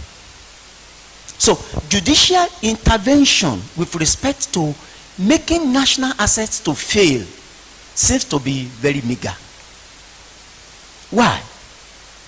I found out in my research that it is the lack of elite consensus on the minimum irreducible standard of national for calling people to order when they egregiously fail the country or depreciate its assets.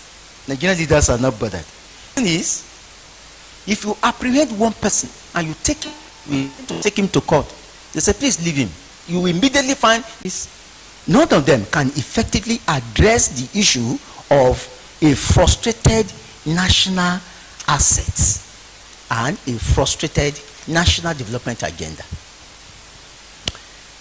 Third, the Senate of the Federal Republic of Nigeria, acting on its inherent and statutory powers, has done some investigation, at least to get to the root of how much have we spent thus far, so that we can know the extent of the problem. The Senate of the Federal Republic of Nigeria, acting on Section 86, CFRN 1989 as altered, found out that between 2010 and 2023, the sum equal to 11.35 trillion naira. 11.35 trillion naira. That's more than 20% of Nigeria's total budget. Was spent on turnaround maintenance of the Nigerian 3 refineries in Port Harcourt, in Warri, and in Kaduna, without any single result. Not without even 1 liter. 1 liter of petroleum refined. Not even one. 11.35 trillion. No result. So, what should government do under this circumstance? What?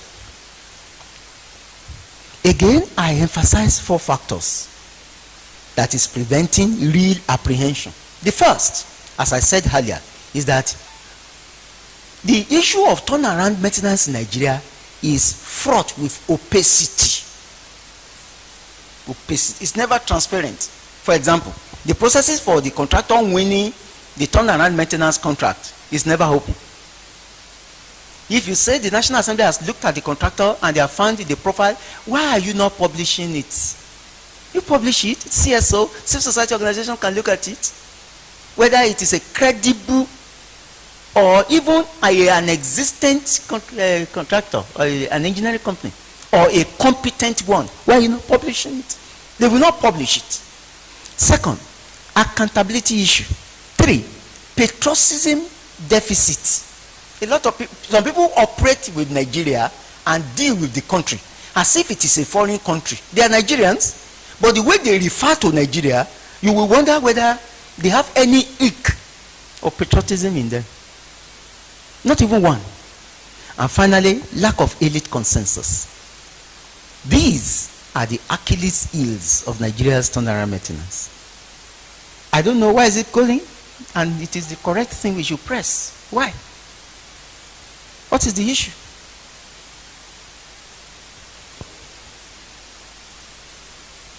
Is this from you?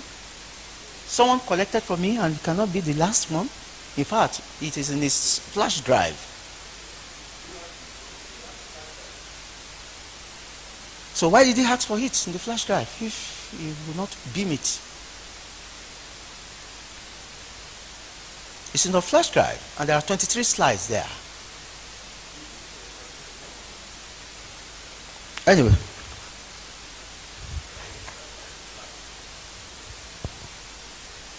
He was insistent. He asked me 4 times for it. And I said, just tarry, I will transfer. What if I send it by email? No, it's not you. It's the other person.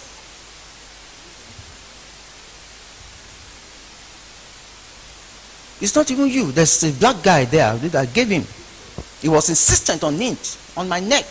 I said, tarry, let me transfer it by email. But he said no. Then he copied his flash. So you should have it.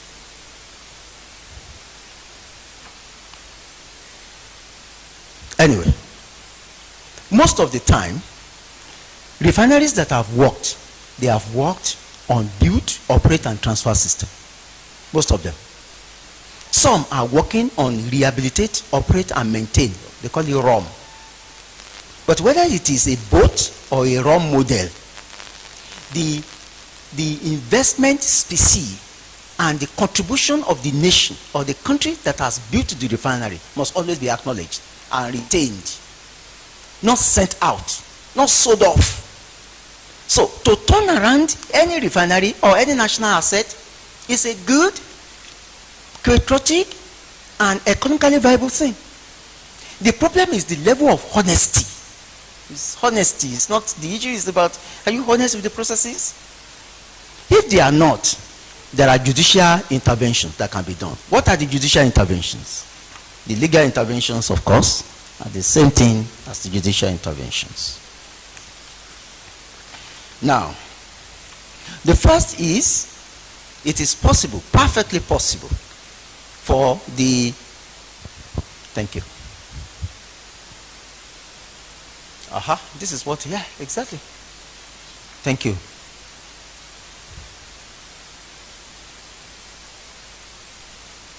First, we remarked here that it is baffling when, in the face of clear evidence of fraud and sheer technical incompetence of contractors, government and its agency, NNPC particularly, now called NNPCL, failed to take the legal option to at least recover costs and blacklist the offending parties to a failed term. First, recover the cost. 2, blacklist. Blacklist is an administrative process, and it's normally done on a professional level, particularly by the Nigerian Society of Engineers. Any company that fails or deliberately makes its contract to perform poorly can be blacklisted and can be prevented in the Nigerian Society of Engineers or by the Council for Registered Engineers in Nigeria, current, from participating in bidding. They have the professional competence and engineering capacity to be able to review such a company and to take such a decision. However, Nigeria has experienced at least 4 clear cases of failed term, Port Harcourt and Warri refineries, but has neglected to approach the courts within Nigeria or court of arbitration outside of the country for redress. After all, when the process, that one company, one very rogue company called Process, what do they call it? Yeah, PRID, pretending that it has done a contract to do some refining in Nigeria and some other things, and then finally charged Nigeria for cancelling the contract and claiming about $12 billion American dollars from Nigeria.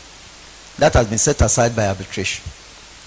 And of course, Nigeria can follow the same process to recover costs from a rogue contractor that has won a contract to turn around a refinery but failed or neglected to do so. And then legal options are not necessarily belligerent. A lot of people, when you say we'll go to court, they think that it's because you are troublesome. You are belligerent. Can't you resolve this in my place of Yoruba land? They call you. Can't you do it? It will be in Ubi. What is it to be in Ubi in government? It doesn't work. Go to court. And government does not need to. Government does not have to go to court at a high legal cost. There are Nigerians who will rise up and say, this is our country. We represent our country free of charge. I mean, Paba Akinjide represented Nigeria concerning Bakassi pro bono publico, did not collect 1 kobo except for transportation to represent Nigeria when the Bakassi issue came in. And he went to the International Court of Justice to argue Nigeria's case on behalf of his fatherland. So that you approach the court doesn't mean you are necessarily belligerent and that you are impossible. You don't mind him, he's always going to court. What's wrong in going to court? Why will government not approach the court? If government wants to be transparent and accountable, the best institution to approach is the court. It is when you are dealing with interpersonal relationship that you can use family, church, mosque, the ulama to resolve it. When it comes to official issue dealing with public finance, the court is the best institution to go to. Why? Because it will set clearly the bounds of who is right and those who are wrong. You go to court. Why will you go to court? Because you can seek for contractual remedies. Contractual remedies, first, to terminate the contract. I hope we know that government cannot just unilaterally terminate a contract, even though it is government and the other is not government. I mean, Lagos State government, for example, in the year 1984, decided to terminate a contract concerning metro line. Lagos State wanted to build this West Metro line. What they are trying to do in blue and red line now, it was already mooted in 1982 by LKJ Jakonde to build it for Lagos as early as 1982, and the contract was signed in 1983. But one governor called Bola Omudashiru came, and another president another person was a head of state then, I think his name is Muhammadu Buhari, decided to cancel without unilaterally by fiat. They just canceled the contract, and of course the company sued the Nigerian government. The Nigerian government had to pay back an amount equal to 33% of the total contract sum to the contractor without the contractor lifting a single finger. What a loss to the federation. What a loss. What a loss. So the fact that a contract is signed, it is government, and the other one is not government, doesn't mean that government can just unilaterally cancel it. But if the contract is poorly performed or not performed or obtained by fraud, or the contractor had been negligent to create an unnecessary damage in the processes of implementing the contract, then government can go for a remedy in the court through contractual remedies. The first is to terminate the contract. The second is to activate default clauses in the contract itself, because every contract will contain a clause that between 5 to 10% shall be for remedial measures in respect of, if you do not do well, we will retain this money and then you will forfeit it, you won't pay it. Government can also do that. Now, activation of the performance bonds, which is between 6 to 10% of total contract sum in the contract to recover losses. Then retained funds may be legally withheld. In other words, government does not pay all the contract sum at a time. There is some amount of money that it will. So if you perform well, government after about 1 or 2 years of review will return the money, will give you the money. But if it is discovered that you have not performed well, then the government will ensure that you forfeit the money. Unfortunately, most of these turnaround maintenance, government pay about 80% in advance. Before they even start, they are paid 80%. The reason, they say, because of the engineering difficulty of getting the parts of some of the companies or some of the plants that have been, the producer of the parts themselves had gone into liquidation. They no longer produce the parts. And those parts are critical for the processes of refining. So what do? You first of all go obtain license from the original company that probably had gone into liquidation to be able to produce that part and then bring it into Nigeria. Of course, the original cannot be like fake. So it collapsed. The third or the fourth is that you can retain funds and maybe you can legally withhold retained funds. Costs may be recovered in thirds. You can go for negligence, action in negligence. You can say in an attempt to repair one, the contractor spoiled another unit. So negligence can be a remedy. Failure to observe reasonable care, fraud, misrepresentation, recension, and damages. Especially when a contractor deliberately delays the performance of that contract such that the social cost that the government wanted to cure, I mean, a lot of riots, a lot of queues, and the social cost is actually increased rather than remedied. Now, the legal remedies that are available can also be institutional and statutory. You can blacklist through the Public Procurement Bureau, you can blacklist the company that is offending. And by blacklisting, you must apply to blacklist it. Not that the government will just say, okay, we have blacklisted you. No, you apply to the professional body that can do the blacklisting. And in this instance is the Bureau of Public Procurement. Under the Public Procurement Act, the Public Procurement Bureau can take any of the following actions against a proven case of failed contract. Don't forget, sir, man, this contract must have been proven to have failed as a result of either negligence or fraud, or that the contractor itself does not have the competence, which means the contractor lied. And lying to obtain an advantage is a crime in Nigeria. In Nigeria, we call it 419. That means it is in section 419 of the Criminal Code, obtaining by false pretenses. So, since you cannot jail a company, a company can be charged to court. A company can be proven to have failed.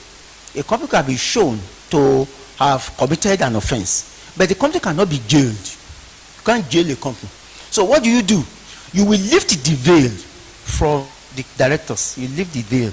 The director, and then you proceed against the director directly in court. Say, please help us jail this director who has a company that obtained public money by false pretenses. Can be done.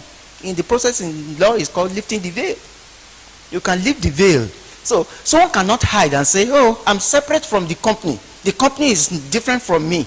And therefore, it is the company that has offended you, not me. When it becomes very difficult to obtain public revenue spent on a matter, and it will be a tough thing to get it returned, then you can lift the veil and proceed against the director of the company and punish them seriously. Then there can be litigation. This is what most people don't like. They don't like the litigation part of it. That is going to court. The reason is that it can take, at times it can take eternity. It can take eternity. There are so many contracts, cases involving Elder Dempster company that have not finished. Elder Dempster company that packed out of Nigeria in 1978. There are still cases involving that company up to this time T. It has not been finished. So, the federal government can sue for refund of funds disbursed, work not done or poorly done, confiscation of the equipment. You can confiscate the equipment of the company. The company that failed or poorly performed your contract, you confiscate the equipment. Or you can go for a gentleman's approach by doing mediation through alternative dispute resolution, especially when you do it abroad. If you do it within Nigeria, professional fees will not allow you to rest. So, why all measures seem ineffectual in Nigeria? Why? All these measures that we have enumerated before now, why are they? Why is it that government has not found it fit and proper to take those decisions to remedy the problem of turnaround? Why? The first is lack of political will. The second is sabotage. You find those within NNPCL giving the secret of the government to the contractor with whom they have contract. How about that? They do that. They sabotage their own country, their own fatherland, for filthy lucre. Systemic corruption. Systemic corruption happens when the person to whom you should report to is the originator of the fraud. That's the meaning of systemic corruption. If you say that somebody is taking money on the street and is a policeman is taking money on the street, and then you go and report him to his DPO, who sent him? Who sent him? That's systemic fraud. Systemic fraud will disallow anything from happening. And finally, lack of elite consensus, which I emphasize. The greatest of them all is the lack of elite consensus. If we all agree that we must punish evil, by all means we will. I thank you so much.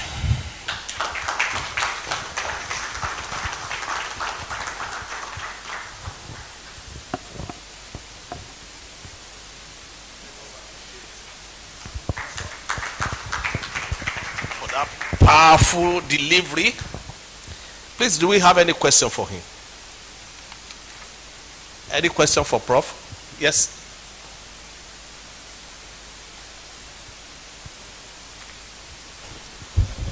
Thank you so much, sir. A well-delivered paper. While you were speaking, sir, I used to have this belief that for us to cure corruption in Nigeria, accountants, of which I am one, and the lawyers, if we can deal with these two professions, unquote. Yes, because it is the accountants that will tell whoever wants to do anything the way, how to do it. You need to add one more. And the lawyers will be the ones to tell them, don't worry, when we get to court, we will know how to do it. What of the spiritual leaders? That will pray for them, right? God is just. God will not allow. God is just. Well, you also mentioned that there are rogue contractors. Yes. Everywhere. But most times, these rogue contractors have rogue collaborators. From the National Assembly, from the top to the bottom.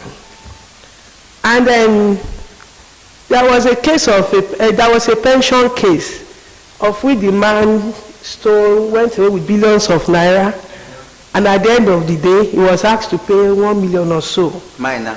At that time, and there is this thing that was going on then, that if you want to steal, steal big, so that you will not rot in jail. Whereas we have those that stole ordinary goat, I'll call it ordinary, stealing is stealing, but ordinary goat, rotting in jail.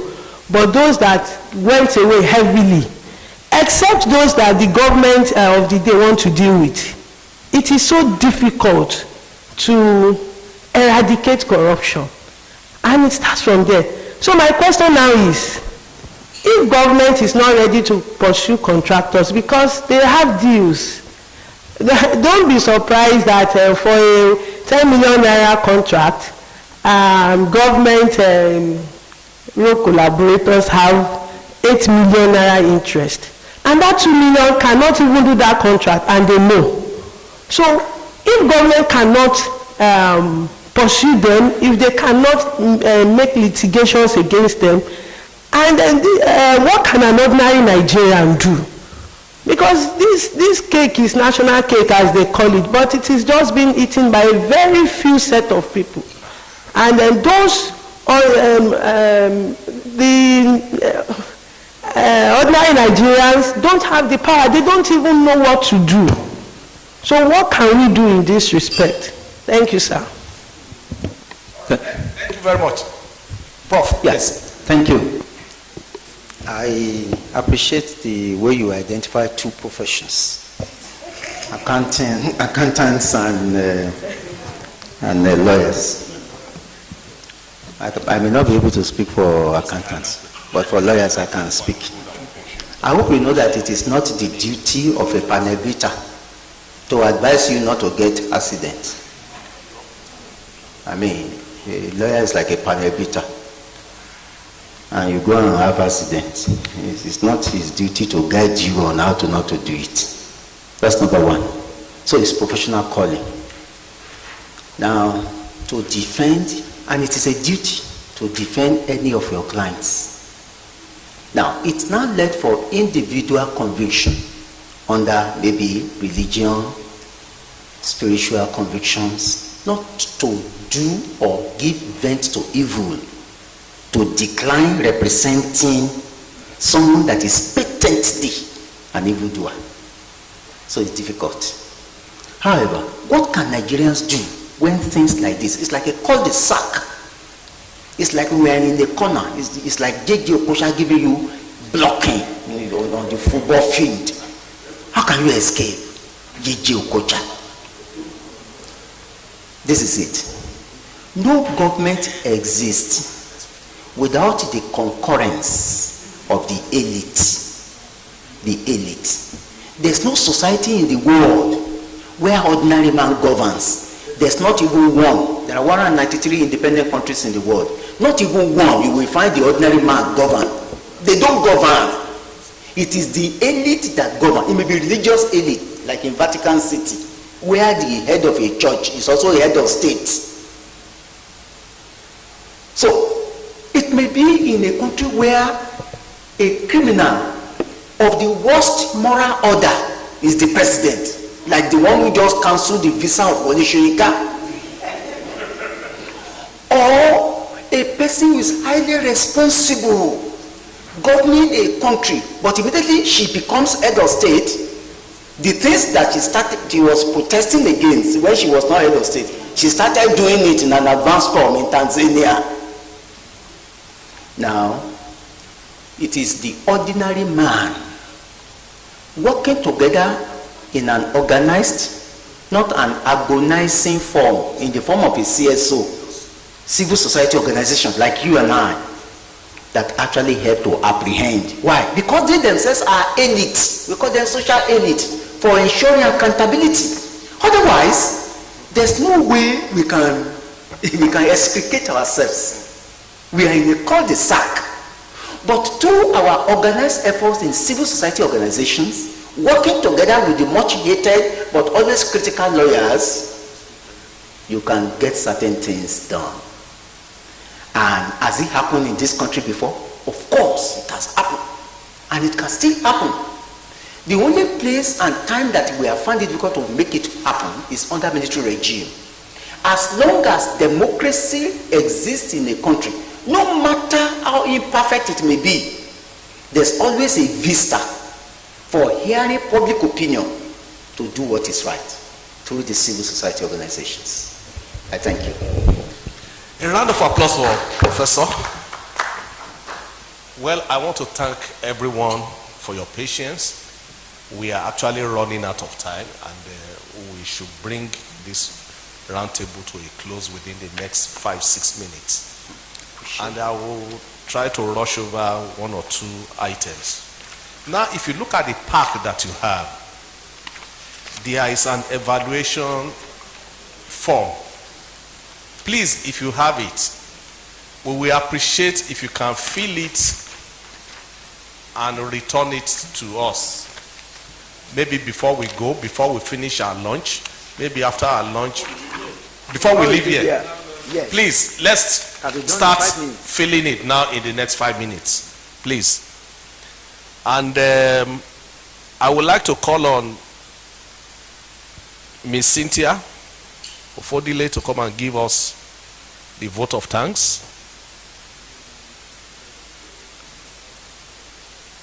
Yeah, we've skipped that to save time. Is ready, but should we?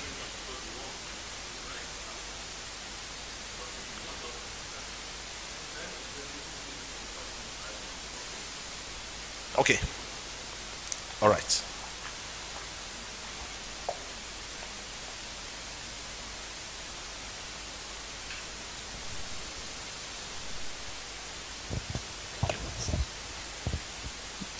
Good afternoon once again, everyone.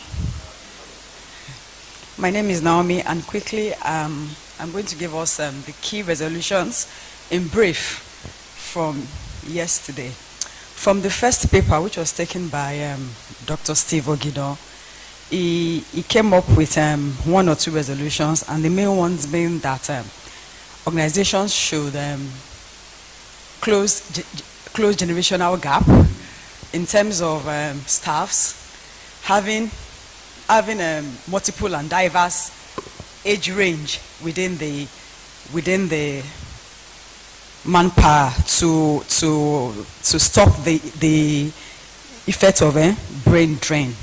Also, he highlighted finance and how this should be allocated to ensure that it is not mismanaged and properly executed.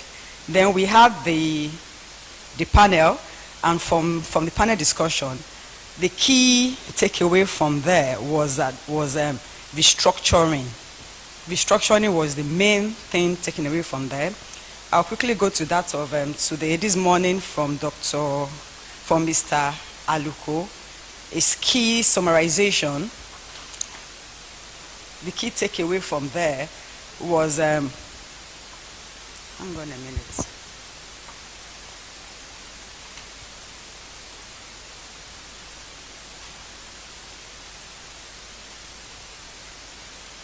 Okay, that the right processes should be followed and strict sanctions should be in place for non-conforming organization. And he gave a critical example of China, that as soon as the verdict is given, you will be shot. That such should be engaged by the Nigerian government to stem corruption.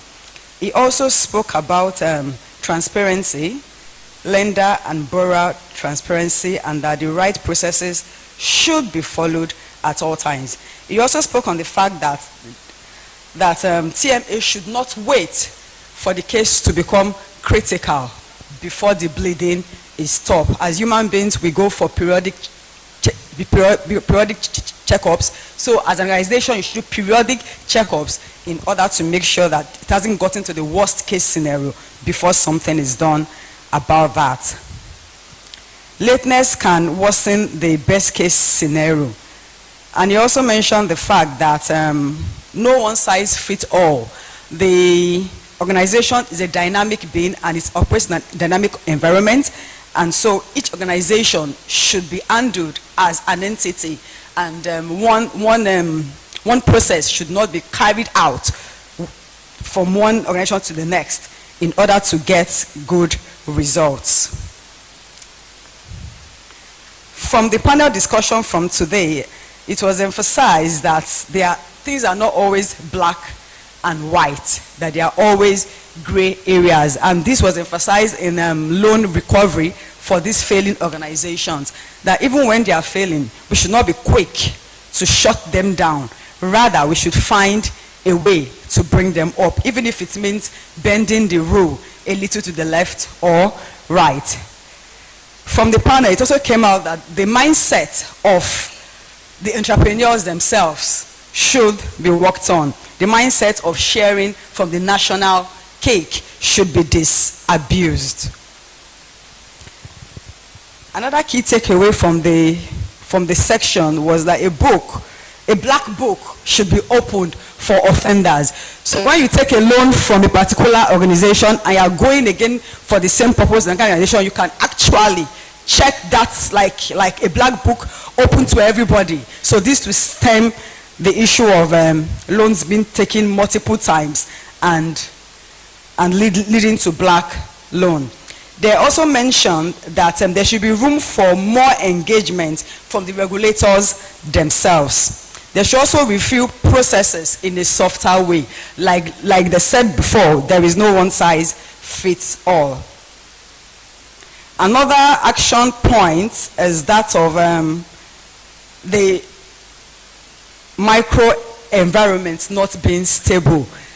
New policies should be formulated by the government to stabilize policies, because a stable environment will enhance organizational growth and performance. The last talk by Prof, the major thing he said was corruption, and how corruption have eaten into the fabric of the Nigerian system, and he used the case study of the Nigerian refinery to buttress his point. The take home from there was also heavy sanction for defaulters. That will be all for now from me. Thank you.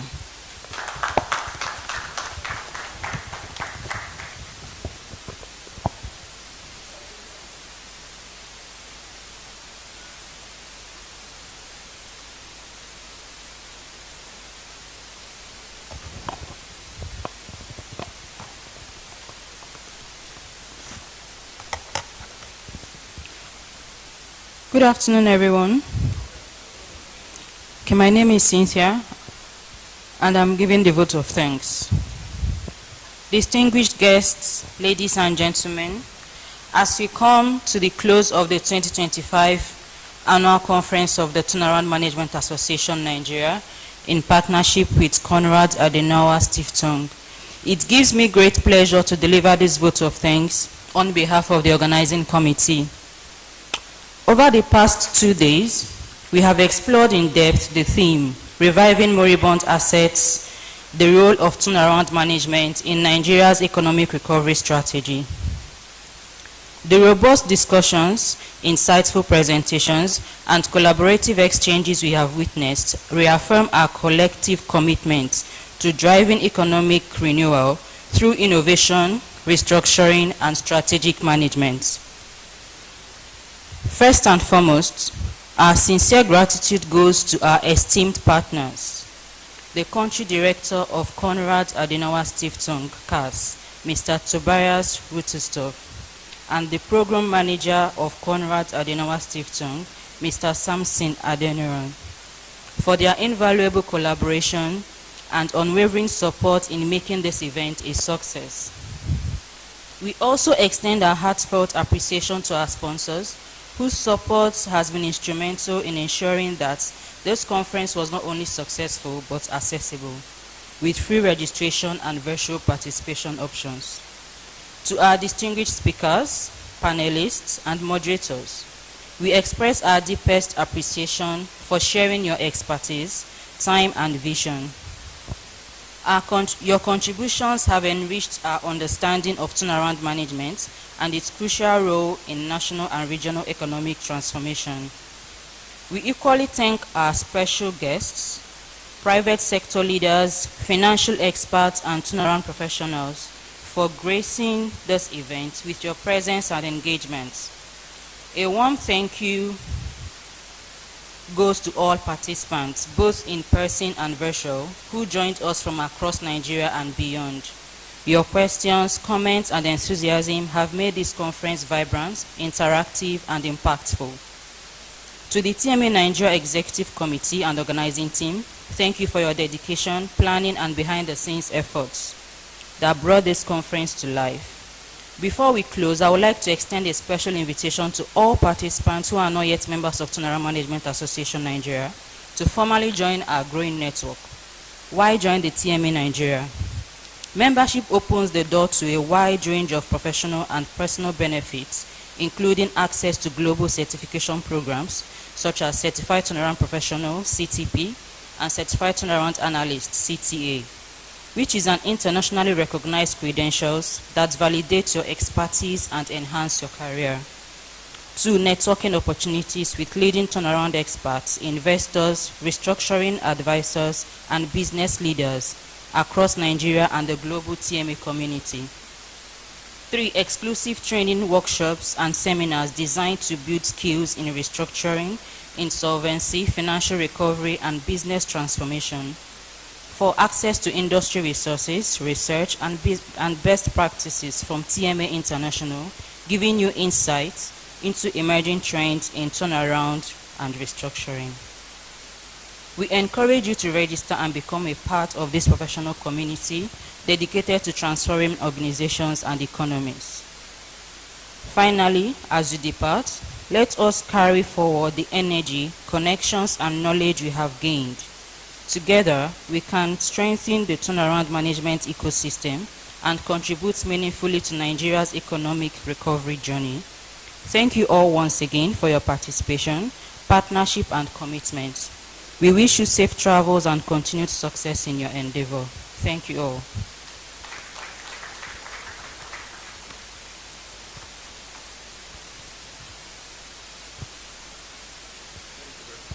So thank you very much. May we please all rise up for the national anthem as we are closing.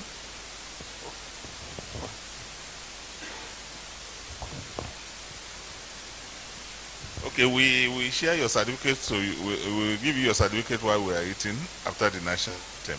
And as Cynthia has pointed out, the least level, the entry level into the TMA is CTA, the Certified Turnaround Analyst, while the highest level is the CTP, just for your clarification. Thank you much.